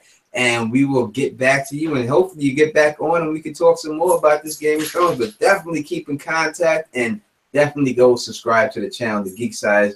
I will have one of my chat moderators put their link in the description. But if they don't, please, y'all, come back if you have a chance and put your own link in the description so people could definitely find you. Thanks for having us. Thanks for having us. Yeah. Catch you guys later. Bye. Take care. I'm now joined by someone, you probably don't know it because she doesn't have a YouTube channel. But as I told you before, you don't have to have a YouTube channel to be on the Teflon TV pregame show, because we got love for everybody, and we don't think that just because you have a channel means you have an opinion. I'm now joined by Sarah. How are you? I'm very good. Thank you for having me on. Man of the people. You don't need a channel to be on Tony's channel. Thank you. No doubt about it. And it was very nice to meet you at A Con of Thrones, too. So I did meet you there. The people know that I met you at A Con. We were subscribers before you, my subscriber before that, but I actually got a chance to meet you in person at Con of Thrones. It was very nice to meet you there at Con of Thrones. Likewise, sir. Very fun. No doubt. So let me ask you the question I asked them. What was your favorite part of the episode last week? And I have a thing for AK. It's in her Facebook. I'm waiting for Alicia Kingston to bring her ass on here. So hopefully she does bring her ass on here.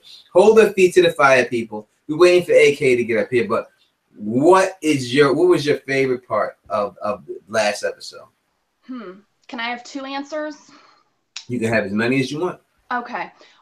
I really like John and Danny getting together, because that's something that, as a fan, I've been thinking about how that's going to go down for a very long time. But I have to say, as a show watcher, watching Olenna go out the way she did was my favorite part of the show, I think. Make sure she knows it was me.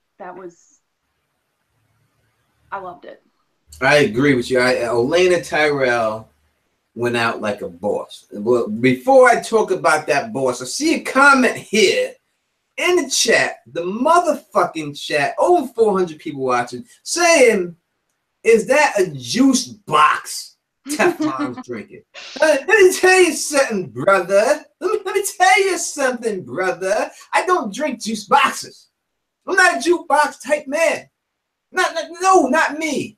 I had the high C. I had daughters growing up that had the high C juice boxes. They always went untouched. It never came with me. This is not a juice box. This is actually from Puerto Rico. And it is tequila, rum, and passion fruit. All right? It's from Puerto Rico. It's called gasolina. That's what that is, brother. All right? Don't try to call me out no Capri Sun type situation in a juice box, juicy juice drinking Teflon Don. That's not me. You know what I'm drinking here. I'm drinking the liquor And that's what it is. That's the way we going down, straight at. That's how we doing. You know what I mean? So that's how we holding it down. Go to Puerto Rico. If you ever get a chance to go to island of Puerto Rico, gasolina is what it's called. Go grab that. My ex is the one who got me into it. She went and grabbed me a couple of them before and stuff like that. But that is what it is. So I'm not ranting about jukeboxes and stuff like that. And I am sorry, Ariel Doe. I didn't mean to call you brother like that if you were sister, my sister, you know, and not at all. You know what I mean? I didn't mean it like that. But Ariel Doe was a gender neutral name. I would have to think. I don't think that anyone would just automatically assume that that is a woman's name, but I'm happy to know that you are a woman. Actually, before we get into this episode, because I met you at Con of Thrones, besides my panels, because we know that were your favorites, I would just like to say, can you please give a quick to the people who never went to Con of Thrones so that they want to go the following year? How was your time at Con of Thrones? I had no idea what to expect. I've never been to anything like that in my whole life. It was kind of like, yeah, let's do this. It's the first ever. Let's just go check it out. It's in Nashville. Worst case, we're in Nashville. I had so much fun. I did not want to leave. I was like kind of depressed when I got back that it was all over. It was so much fun. I've never been around that many people who like what I like as much as I like it and who know more than I do. I learned about all kinds of new YouTube channels. Not that I would ever unsubscribe from Tony Teflon, but there was all kinds of people out there. And yeah, the cosplay was a thing, and the people were just really warm and kind and funny, and the actors were all engaged and nice. And I'm sorry, I'm watching myself on a delay. It's a little distracting, but no, I had a great time, and I'm very happy to hear that they're doing it again in 2018. I just look forward to details on when that's going to be. Yeah, and it's already been confirmed from the people who have run the 2018 Con of Thrones, have already confirmed that they want Tony Teflon and Don back. Fantastic. And I will be on even more panels than I was on at this particular time. But I'm not going to be on too much more because I want to spend time with the people. Yeah, and that's what I try to do. A little bit, right? Say it again. You got to enjoy it a little bit, right? Indeed. I try to, even the panels are enjoyable, but I like to spend time with the people. I want to meet y'all, I want to talk to y'all, I want to be down with y'all. That means more to me than talking on any panel, anything like that. You know what I mean? But I am blessed they asked me to come back. They want me to come back. I will be back. I'll be back, God damn it. And that's it. Are you going back too? You're living out of Vermont, right? So close. Delaware. Delaware. Jesus Christ. It is close. That was very close. I mean, not many people say Delaware in their whole life. People ask which state Delaware is in. So, yeah, I'll take what I can get. Vermont. Yeah. You were close. I was close. And I'm drinking. So I get the buy for drinking. And so you're from there and you drove all the way out here to Nashville. You went all the way to Nashville to go to this. And that's a hell of a trip. So anyone, who take the trip, it's worth it. This is someone who came from Delaware all the way to Nashville to do it and is telling you how much of a great time she had. But at this particular time, before we go more into that, we are joined by another guest. And that guest is none other than AK-47. Leader of the I'm about to say that she has a new group. I don't know. I'm not gonna. The Mad Queen. I'm gonna need you to stop drinking. I'm gonna need you to come out them cups. Come out them cups, Teflon. Leader of the Mad Queens, Lord Commander of the Mad Queens. Lord Commander. It might be a misnomer. I'm not necessarily the leader. Lord Commander, just because I'm about the army. Them weapons, that weapon life. That's what I'm about. But hello, folks. Appreciate being here. Just here to help Tony out with snagging these questions and side hosting and all that good stuff.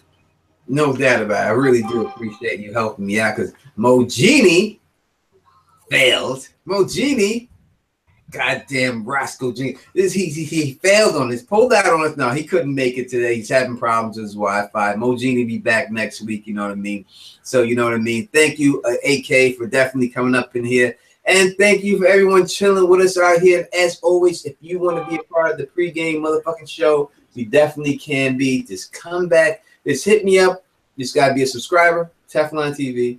Hit me up on my Facebook page, and we can make it happen. That's all it takes. It's not hard. We have a question here, and it's from someone I can't pronounce, but it says, do you think HBO is trolling us with Gendry? Like for Shay, who has been leaked in the pictures of season 6. Now, this is crazy. Let's think about this real quick. Now, we know we've seen pictures of Shay in season 6, and people thought Shay was coming back, but it turned out that it was just a situation that she was dating one of the actors or something like that, and that's why she was chilling with them, cool with them, or whatever it was. We have seen situations with leaks, things with Gendry, and we do see someone in the circle with Jon Snow that looks like they have a war hammer. So do you think that Gendry is in this season, or do you think that it's just some trolling situation? What do you think about that, Sarah? I'm being told you can't hear me. Is that true? I can hear you. Go right ahead. Okay. All right, then you're going to need to repeat the question. I'm really sorry. It's all right. Do you think that we're going to see Gendry this season, or do you think that this is a troll situation? I really want it to be true. Does that count for anything? It does. Yeah, he has to be in it, right? I would hope so. What are you thinking there, AK? I don't think that's a troll move on their part. I think we're going to see Gendry. I mean, if it comes to getting these weapons together, we need the smith. And Gendry's the only one qualified right now.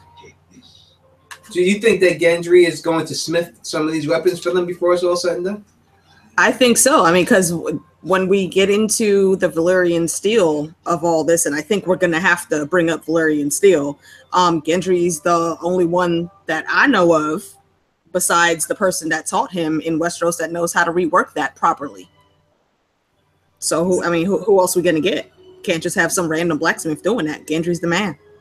It's a lot of swords you would have to. It takes a long time to make a sword. Me personally, I think when you think about swords and stuff, I don't know. I watch Awe. You know what I mean? I watch that YouTube channel. That's what's called Awe. Is it called Awe? Me? Yeah, it's AWE. Yeah, those boys in Boston. Yeah, I watch them build swords all the time with these power tools and everything else, and it's still taking them months to do it with the power equipment. So, how many swords can Gendry really forge in this particular time that's going to be worthwhile? And I think maybe that's why they went the route that Dragon Gear Last can also kill the whites, to take that away. So that may be a reason why Gendry isn't there. I can't see them trolling anyone with it, because the picture, when you see that circle, that's definitely a hammer. And I think that the Baratheons can't be dead. I think they have to do something with the Baratheons. So I think that the Baratheon family line will definitely be represented. And I think Gendry is the one to represent it. So there's also a lot of, I don't know, what do we call it? A theme. There's also a lot of don't judge a kid by his father's sins. You know, we've heard that a lot. And I'm very interested to see if Gendry and Dany ever meet. I think that would be a fantastic conversation. Let's go right through that question right there. So if they did meet, do you think that she would accept Gendry, or do you think that she would hate on Gendry? Gendry doesn't even know who his father is, actually, right? Melisandre told him. Melisandre told him. Okay. So what do you think, Alicia? I honestly don't see why Dany wouldn't legitimize him. I think she would have to be given some type of proof. How they're going to prove that, honestly, outside of Melisandre and maybe Davos's word. Actually, Davos's word probably would do it, because you know, Davos is that guy. So I think once she's told, if he, you know, he has to prove his character. Obviously, she's not going to just put anybody as Lord of the Stormlands. But if Gendry is set up to do that, he's obviously going to be put in some situation to where he does enough that it proves himself to Daenerys. And I don't see why she wouldn't legitimize him. I mean, look at her whole crew. Half of them used to be slaves. She's not a hater person like that. She goes by character. It seems like maybe she wouldn't be. That half maybe. Go ahead, girl. Go ahead. Half of them didn't kill her brother, though. What'd you say? Right?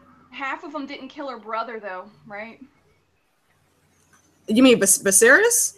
No, she's saying that Robert killed Rhaegar, so maybe she would hold a grudge.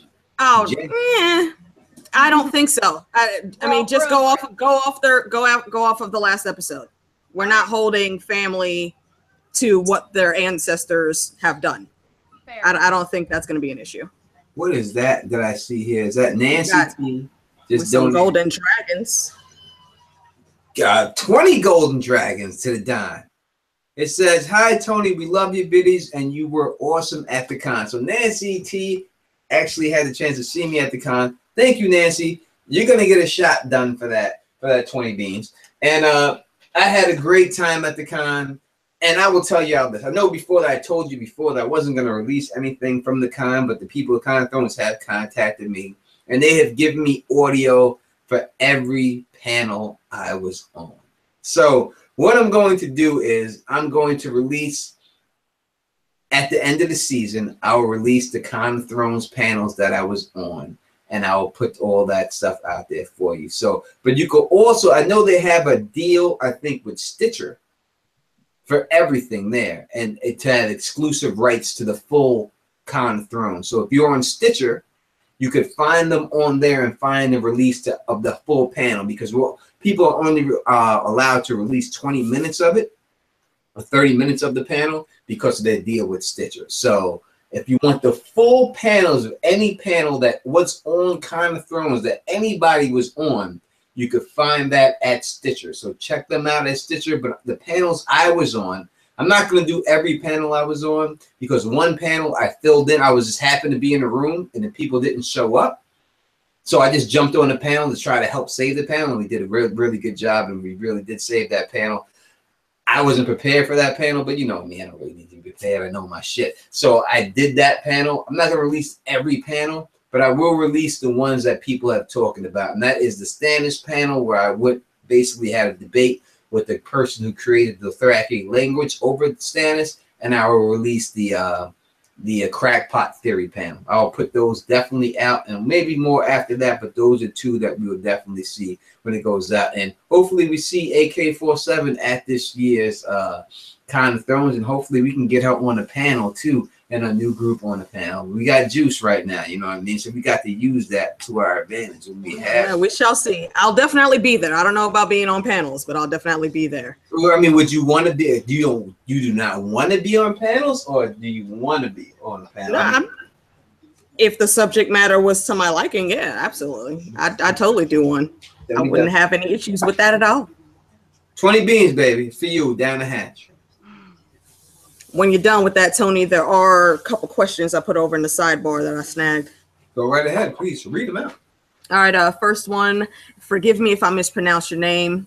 Makadahi, I think. I don't know. I'm sorry. From Luxembourg, he says hello, or he or she. I don't know what you are. Do you think HBO... Oh, no. I'm sorry. We got that one already, I think. The Trolling with Gendry. Sorry. Yep. Curtis had the next one.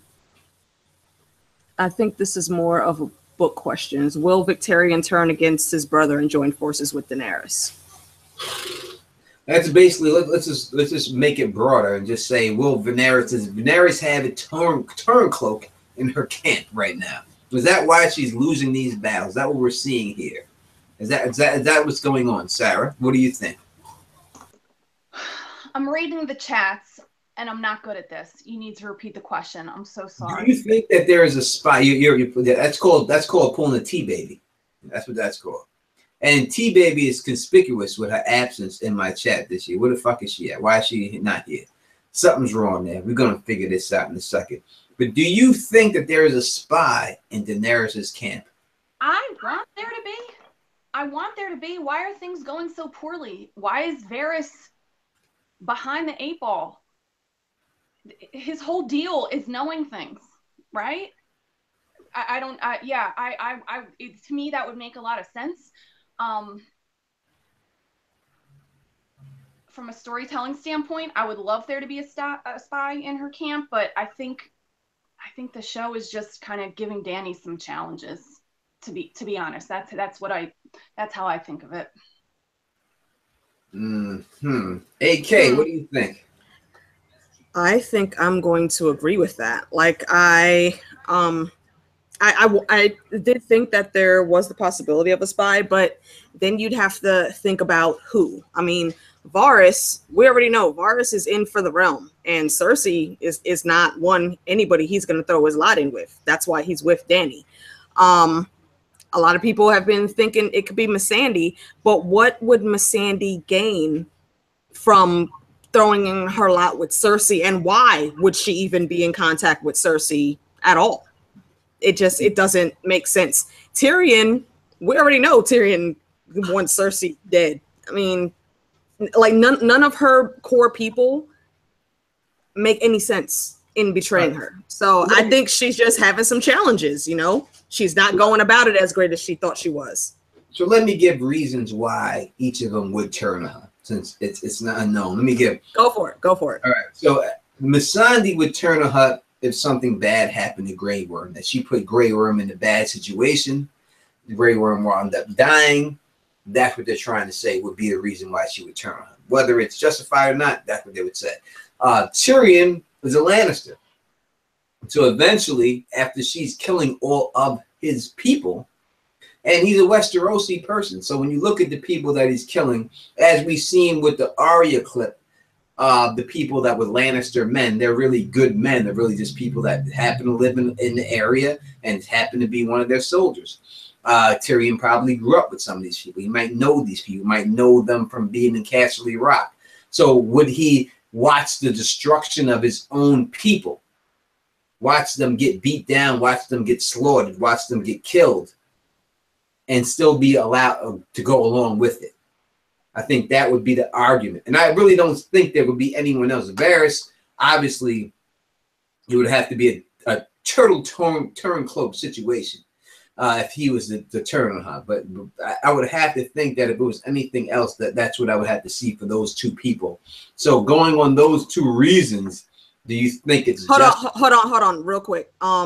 Fernandez, thank you for that donation to Tony's channel. But everyone, please, we are not talking about anything that happened in that leaked episode. No questions about it will be answered. We're not talking about it at all. We're not giving opinions on it. After 9 o'clock, that's when we'll be good to talk about the episode. No doubt. And Fernandez, you know I got love for you, bro. You know you've been a subscriber to my channel for a long time, and no one disrespects you on this thing and anything else. So I asked you as a man to another man to please not disrespect the channel right now, and please don't put anything out there like that. You know what I mean? I really would appreciate that if you show me some love like that. And after, you know what I mean, we could get all up in there. You know what I mean? We can get all up in there. But I don't want people to think that stuff jumps off in this channel. You know what I mean? I want people to feel like this is a safe space. Safe space. Right now. This is a safe space for you. And we only got, what, an hour to go. So I want this to be a safe space for them right here. You know what I mean? So I appreciate that. I mean, you know, I would love to talk to you about it. I'm definitely going to talk about it. I don't do the after show stuff because I don't step on my people's toes or nothing like that. You know what I mean? But I definitely have a lot to say about the next episode when it's all said and done and everything else. I'll definitely put a video up about it and everything else, and then we could chat in the comment section after that situation. Yes, I said safe space, and Sink Uger, I would have to say, lost that debate that he just had. And I love Sink and the Young Turks, but damn, Sink, damn, I feel bad about that. Back to Game of Thrones. Let's talk about this. Dragon's death. If a dragon is going to die, we have seen Cersei create contraptions, scorpions that look like they could take down dragons. I had the Geeksiders just on here, and they just left, and they said they think if the dragon is going to die, it's going to be Drogon, because that would have the most emotional impact on the people watching the show. Do you think that a dragon will die? And if so, which dragon will die? Sarah, I see you looking in the chat. I'm talking to you. I know. I'm trying to do a lot of jobs, and I have one, which is to listen to you and to respond, and I'm not doing it well. If a dragon dies, I've always thought that Viserion would die, just for the fact that Viserys is my least favorite character, and he was named after him, and that's not a good reason. That's not a good reason at all. But Drogon being after Drogo and Rhaegal being after Rhaegar. I don't know, Viserys. If Viserion needs to go, that's the one I would pick. Good pick. Good highly educated opinion. Yes, it is. I think that's a good opinion. I think it has good reasons for you to have good basis for you to base that opinion on. Thank you, sir. Sorry if my speech is not right. I've been drinking a lot. Sir, you're not drinking alone. Can I just say that? You're perfect. I hope I'm not drinking alone. People drink with me. God damn it! Don't let me be out here by myself. AK-47. What are you thinking? If the dragon's gonna die, if it will happen, answer that. And if so, which one?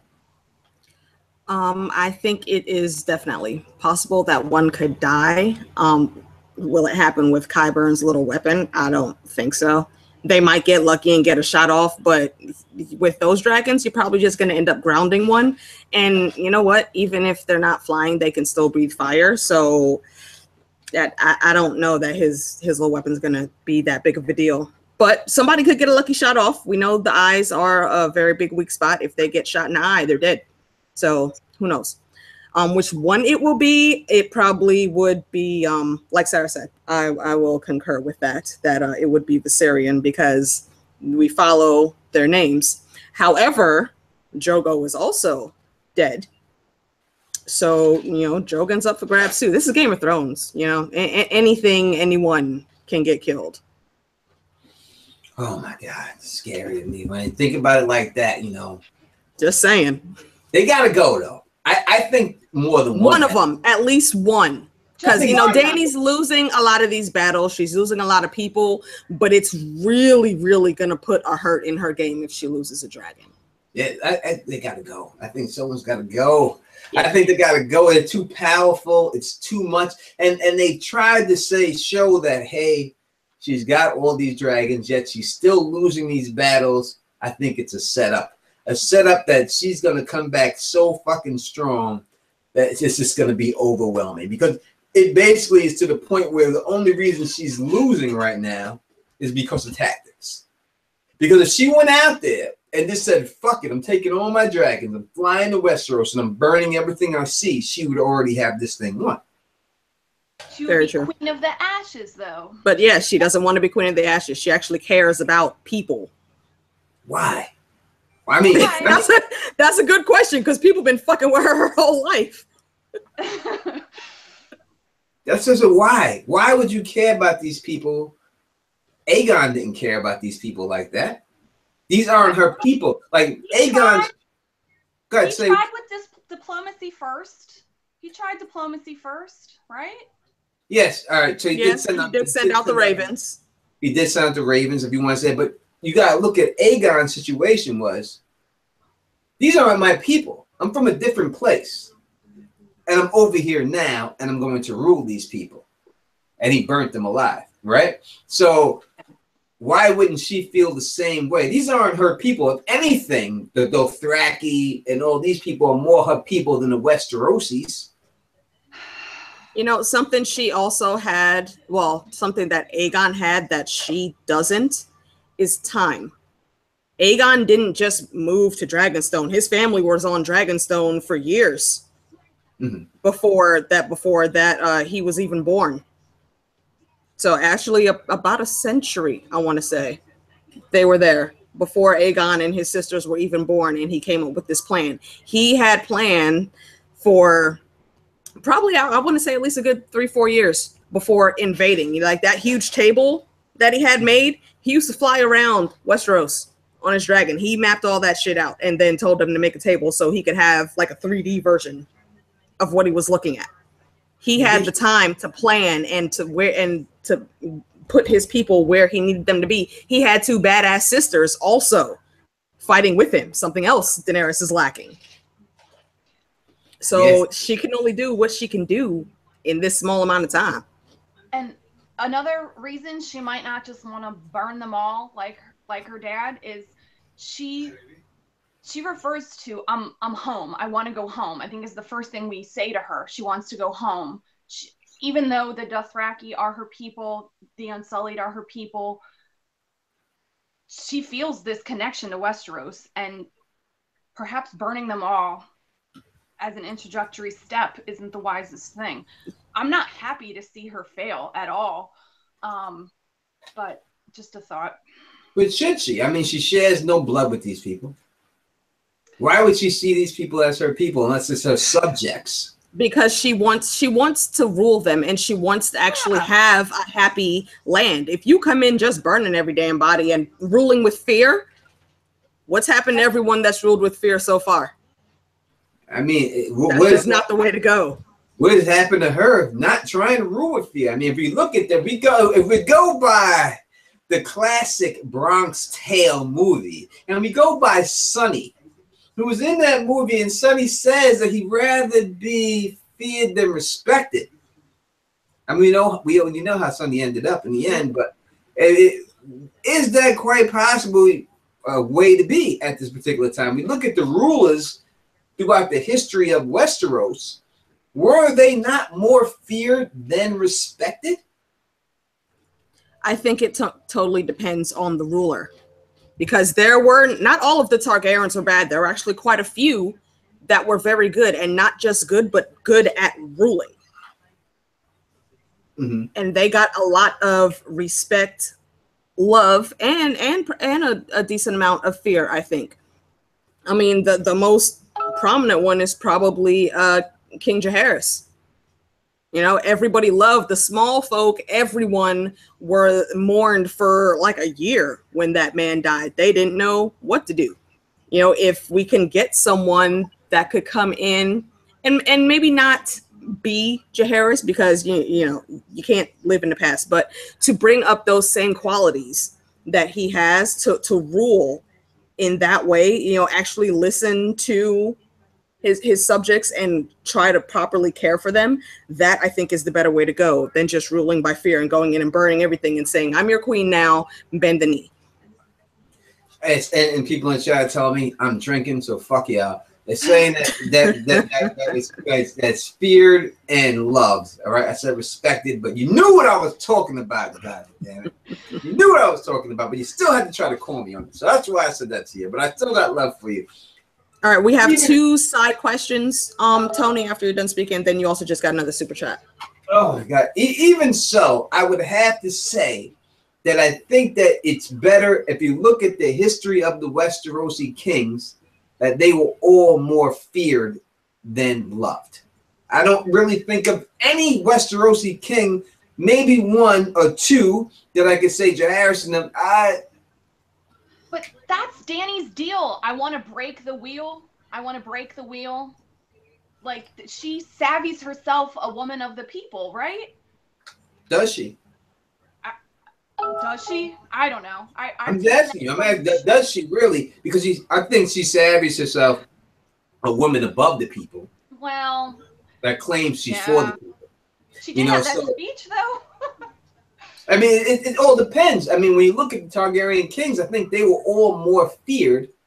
I mean, we hear it in the show and we're going show purposes here. When you hear Robb Stark take the North, they say the only reason we bent the knee to the Targaryens were for the dragons. Because they had dragons. Yeah. So it makes you think that they feared them. They didn't respect them to be their king. They feared them to the point where they allowed them to be the king.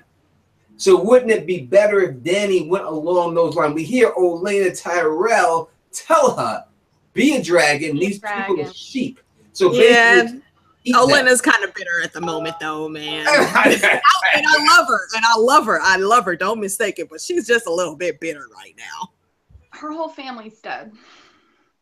Oh yeah, she has absolute reason to be. I'm not knocking it. I definitely understand it.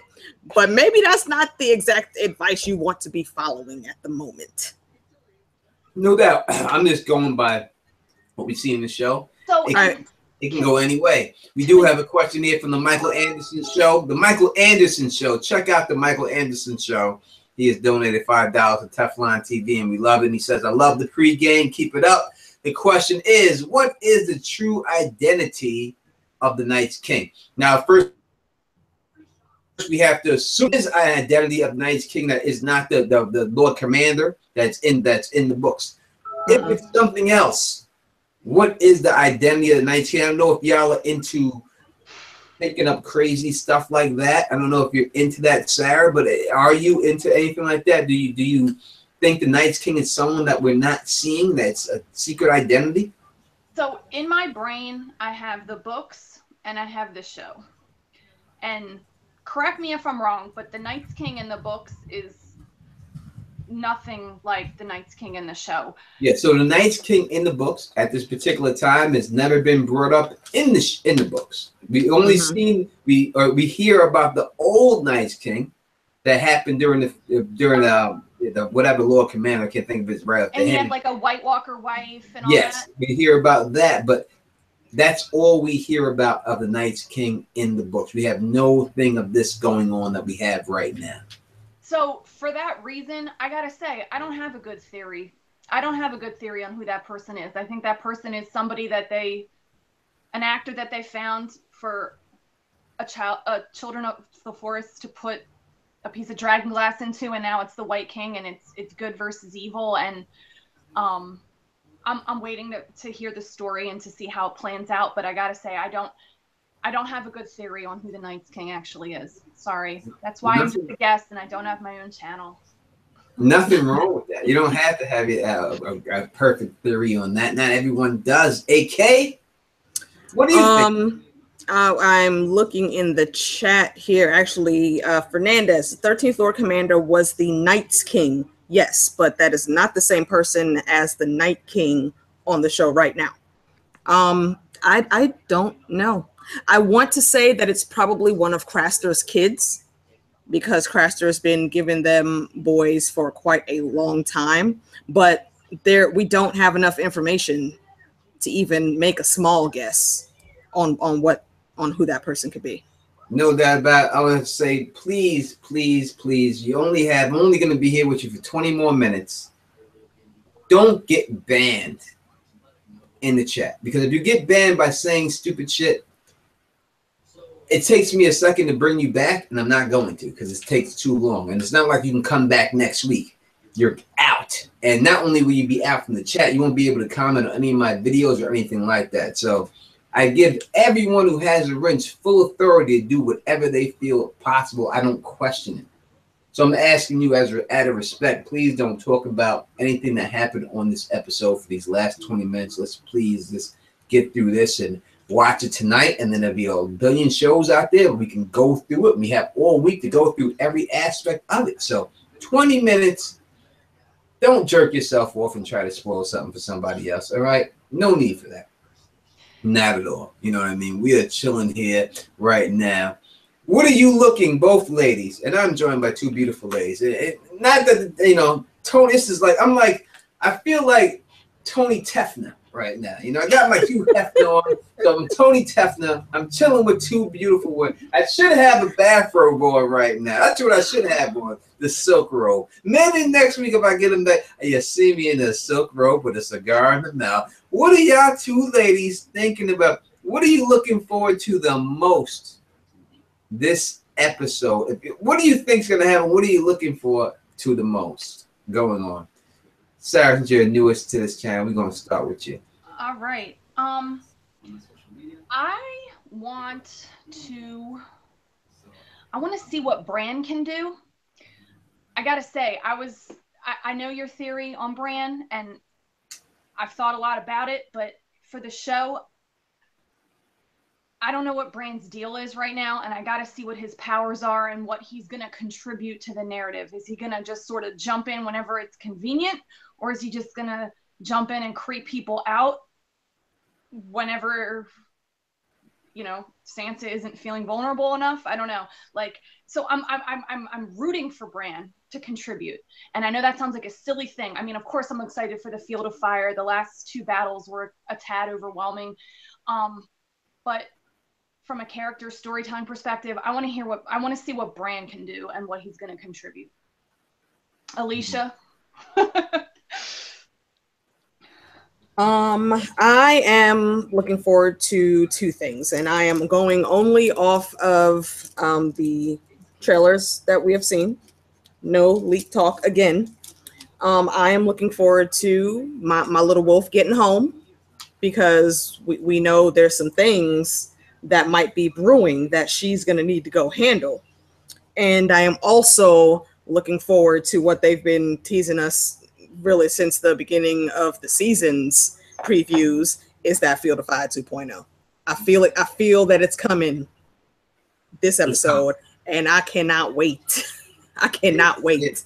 They ain't no burn them all. There's burn no reason all of for them. them to show that dragon flying down like that. That dragon is coming in. Exactly. That is a battle. That is a battle. It's going down, and I'm just hoping that it is as good as we want it to be. As I said, real quick. I'm sorry. Got to give a shout out to my boy Lucifer Means Lightbringer. Just joined us in the chat. What's going on? LML in the building. Check him out. Check out his channel. He knows his shit, and that's my man right there. So definitely check him out. You know what I mean. So go right ahead. Go ahead, Sarah. What you was gonna say, Sarah?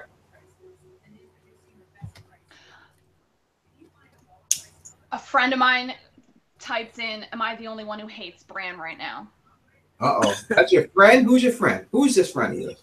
Her name is Danielle. I went to high school and college with her. What up, Danielle? How you doing? Stay sexy, baby. All right. High school in Delaware. Yeah, it happens. We have them. We have them here. I'm sure you do. I've never been to Delaware. I've been to a lot of states. You've been through Delaware. I mean, 95 goes right through Delaware. I'm sure I don't know if I've gone up that way to go past it. I don't know what's up there that I would have to pass Delaware. I don't know if I've really been. You've never driven from Philly or New York to DC or Baltimore or whatever? I have, highways? But when I drive to Baltimore, I don't go through Delaware to get to Baltimore. I go through. Go on 95? I go through Pennsylvania. Shitty ass. Okay. All right. I hate Pennsylvania just for that reason, that it takes so long to get through that fucking state. That's the reason why I hate it so much. Pennsylvania is the bane to my existence, getting from Ohio back home to New York. It's the worst. I fucking hate driving through that state. Oh, it's so bad. If y'all don't know, anyone who feels me in AK's pain, Pennsylvania is so long to drive through. It's like 3 hours to get through this fucking state. I can't stand driving through Pennsylvania. I really can't. Don't Pennsylvania people, I love Pennsylvania. Don't hate me for this, but I've heard it described that Pennsylvania is kind of like the United States. And you know what? I'm going to alienate all kinds of people by saying this, but there's Philadelphia and there's Pittsburgh and then there's everything in between. And I've heard that that's sort of like the United States. Like there's the East Coast and the West Coast and there's everything in between. Please don't hate me for saying that, but it's a long drive. It is. And only thing good there is Hershey Park, and you got that big ass Hershey Kiss. That's it. That's the only thing I think is good there. Fuck the Steelers. Fuck the Eagles. This is New York we talking about here. New York. I said it. I ain't afraid of y'all Philadelphia people. Come and get me. Let's whatever you want to do. Come and get me with that. Bring that shit. Let's do it. I have a donation here from Leslie Powell. And it's a unique donation, and I love it, 522. And it made me mean something. And I really do appreciate it, Leslie. Thank you very much for that. And it says, hey, Tony and panel, do you think Mel is going to Volantis to bring back Red Priest and Priestess to Westeros to help with the long night situation? Is that why she's going to Volantis? Start with y'all, my people, my ladies. Go ahead, Lady Sarah.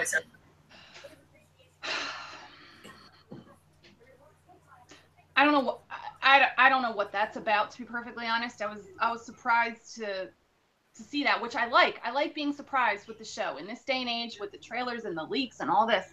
Okay, she's going to Volantis. I don't know. Maybe she'll see Dario. Is that possible? Can Dario come back if she's going to Essos? I got nothing. I'm sorry. You got a lot. All these women hung up on Dario. Good Lord. Yeah, you know. Yeah, Dario. Boyfriend. Yeah. I don't. She's going to Essos. She says she's going to Volantis. I don't think there's a chance that she'll see Dario. Dario's supposed to be handling shit in Marine still, so I don't see why he would be in Volantis. All right, I'm gonna ask you this question. Go, AK. I'm sorry, girl. As far as getting the other red priests, I think that's probably exactly what she's gonna do, and I'm hoping to see. Fuck Dario, I want to see Kinvara's sexy ass come back onto the screen, please and thank you. I'm with you 100%. That's why you're my girl. That's why we could hang all day. I with you 100% on that situation. No doubt. I would hope they would bring her ass back. Please bring her ass back. I'm not complaining about Masandi. I'm not complaining about that. I'd like to see it again. I don't think I'm going to have the chance to. So I would love to see her bring back those red priest women right there, without a doubt. Kanara, yes. Lucifer, Meek, Nightbringer, Kanara. Hashtag Kanara, sexy ass. What a sexy one. She really was. She was. That's a hot one. The thing that I really want to see her come back for, though, is not just because she's excellent eye candy, and I'm not complaining about that, HBO, more please, but them red women have Varys fucking shook. And I want to know what was said to him in the flames, and that is exactly what Kinvara tossed out to him. Varys is the most coolest, calmest, collected person as far as his demeanor handling things, but not when it comes to speaking to Kinvara or Melisandre. Those are the only two people that have ever had Varys shook. I want to see more of that. I hear you. What I want, we got a donation here from Amber Littlefinger. I don't know if it's my people, Amber, or whatever. But she says the Temple of the Lord of Light have warriors called the Fiery Hand. They need them. And yes, you are 100% correct on that, Amber Littlefinger. They do have warriors that are built for the Lord of Light. Do you think that it's a possibility that they haven't been brought up in the show at all, and they haven't been brought up in the books a lot? But is it possible that she could be going back there to get some of these warriors to help fight this situation going on there? Go ahead, Sarah. Sure. I see in the chats I don't know anything, so I'm gonna say yes. Yes, for sure. You know a lot. And don't That's think what she's doing. See, that's the whole purpose of you being here, is as if anyone in the chat right now would be here to and answer the question. I said, you don't have to be a connoisseur. You don't have to be a gourmet of Game of Thrones or a specialist to have an opinion.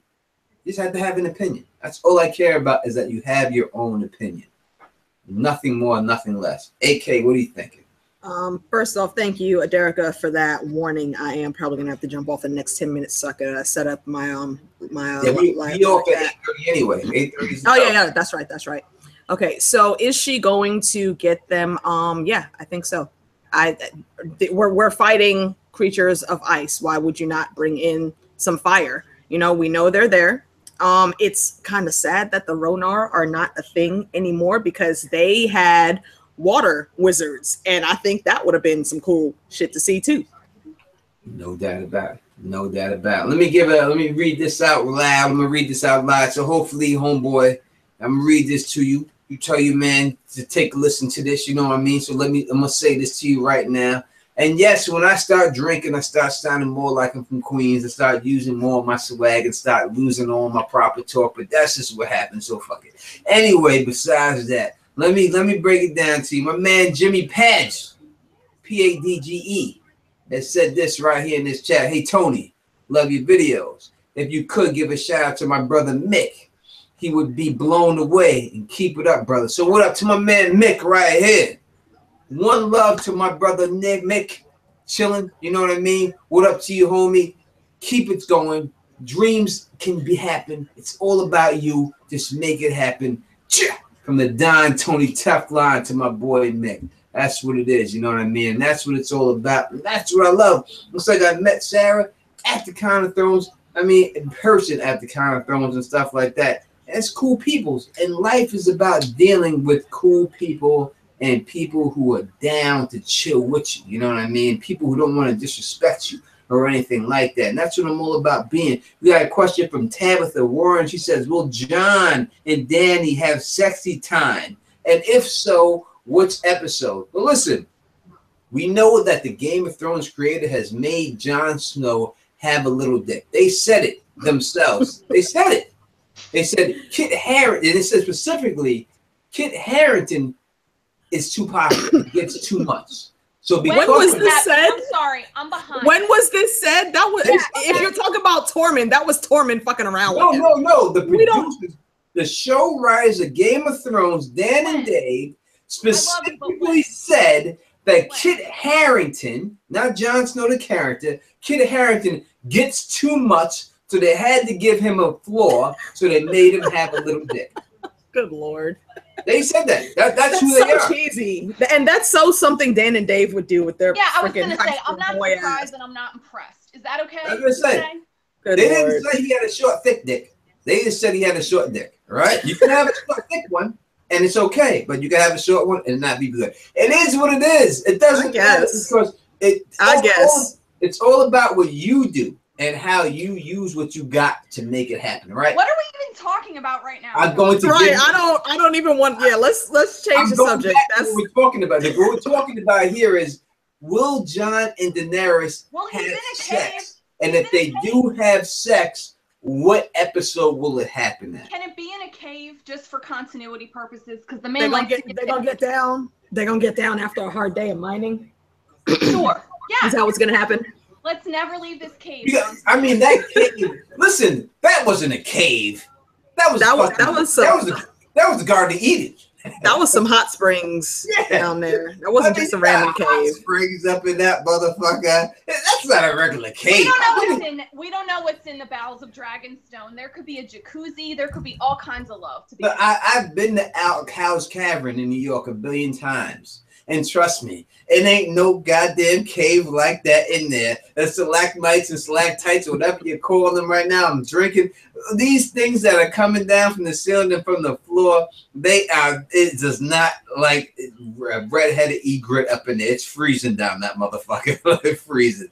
So, do you think they will definitely have sex? And if they do have sex, what episode do you predict it will be?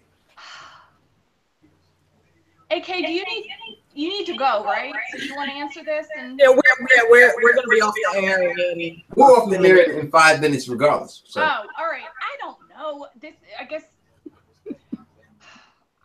I think about the books a lot. I think about the show as I watch it. I don't know what episode they're gonna have sex, but I mean, obviously they're going to. That's the whole point, right? I brought ice and fire together, and they're gearing up for it to happen. There's no way that it isn't going to happen. And everybody's screaming incest and blah, blah, blah. Well, you know what? They're Targaryens. They're not dealing with our times and our situation. They're dealing with their times and how they handle things.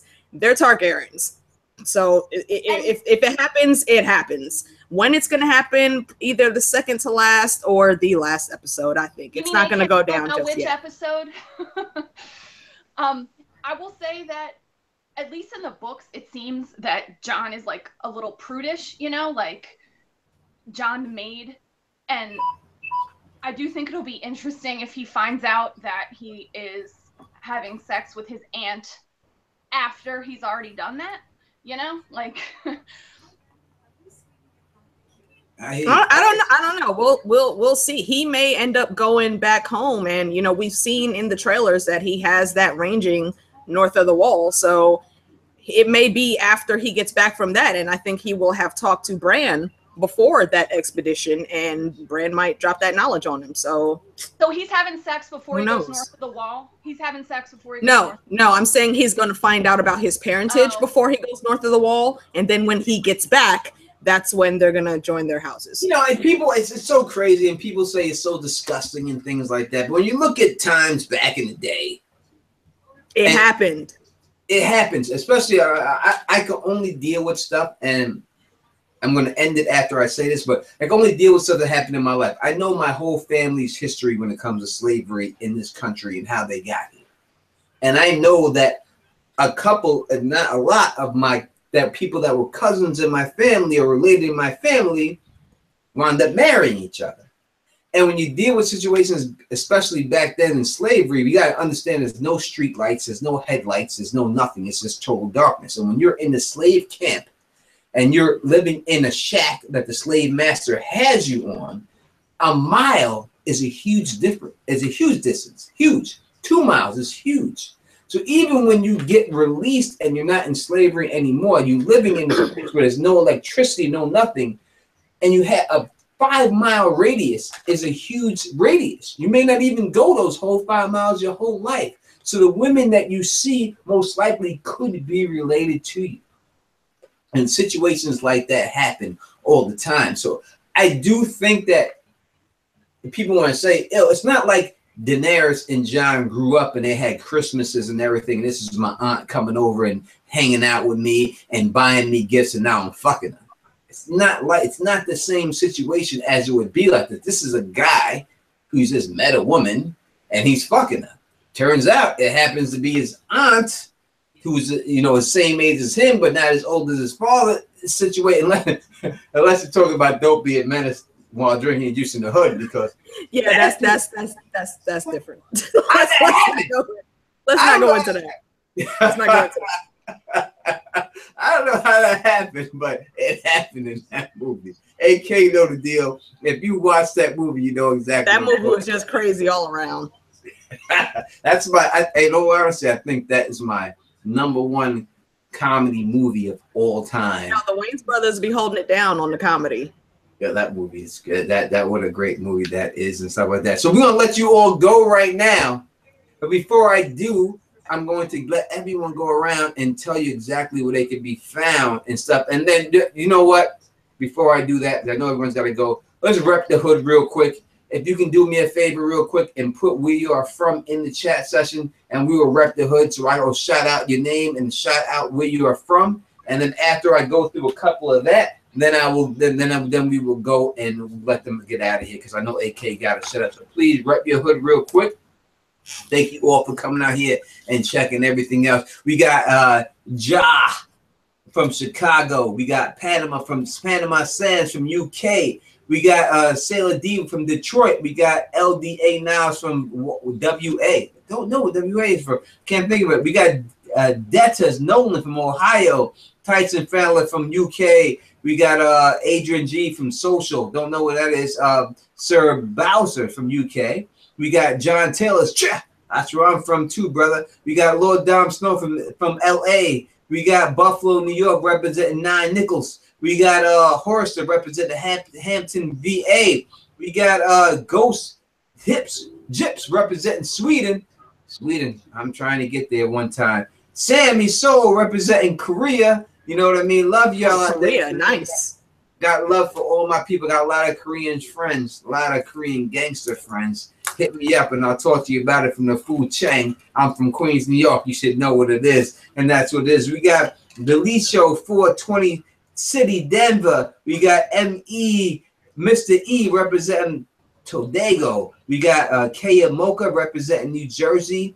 And we got a bunch of other people representing a bunch of other places. We got Reality Truth representing DC. Lisa Johnson, Norway. Daryl Gott, Fort Lauderdale. You know, a lot of people, we worldwide, we do this big, you know what I mean? AK, please let the people know where they can find you. All right, Lord Commander AK, always hanging with the Mad Queens. You can find me either Monday or Tuesday. We bounce around on everybody's channel. I believe this week after the episode, we will be on T-Baby's channel, I think. Either T-Baby or Monero, one of the two. Just look out for the notifications. Y'all sub to all of us. Be me, T-Baby, Lady Diligence, Monero Geek TV. Tonight, 9 o'clock after we get off here with Teflon, I will be doing a live stream reaction/discussion. So if you want to watch the episode with me, come in. You'll be seeing me react as the episode goes on, and we can chat in the chat room as well. No doubt, no doubt. Please check out her peoples. They're all good people. They're all my people. That's how we do it right now. And yes, I will say this at the end of the chat right now. At the first time of all the drunken Game of Thrones and all the things I have done, that this is the first time I've actually really felt drunk. And but I really do. It's the only time I've done it. I eat shit all day, and that's probably my problem. But Sarah, I don't know. I know you don't have a channel or anything like that, but please tell the people who you are, so that if in the chat they see your name, they know who they're talking to. Sure. So I'm just a fan, as we've established. I know things. I don't know things. AK, thank you for talking to me. I can't wait to look you up and follow you. Tony. No, I don't do that much, but I'll be around. Well, here's why I like Tony, because he introduces me to people that I wouldn't ordinarily find. He finds people, and it's like, I don't know, it's great. Thank you. So I look forward to looking you up. And you know what's funny is after Con of Thrones, I was like, I think I have a Twitter account. It's from apparently I have in 2011 I opened a Twitter account, and I haven't done anything on it. I have one follower who I know is an actual person. So I'm Sarah Charles 930 at Twitter. At twitter.com. Oh my god, that's how bad I am. Sorry. No doubt, and she's got like, the only one. Doing great, and you got like a merman on your shirt. Oh, I do. Well, listen, I'm House Manderly. House Manderly. Yeah. So when we went to Con of Thrones, like, I'm that mom at Disney World who makes all the kids wear the same shirt and the fanny pack, and like I had everyone wearing the same merman shirt so I could find them, and yeah. So this is my deal. Yeah. No doubt. And thank you for joining us. Thank you, two beautiful women, hanging out with Tony Teflon. We would definitely appreciate that. And if you like the way we do this, please thumbs up this, please spread this across the realm, and please subscribe. And until next time, you know who it is. Peace! And stay sexy.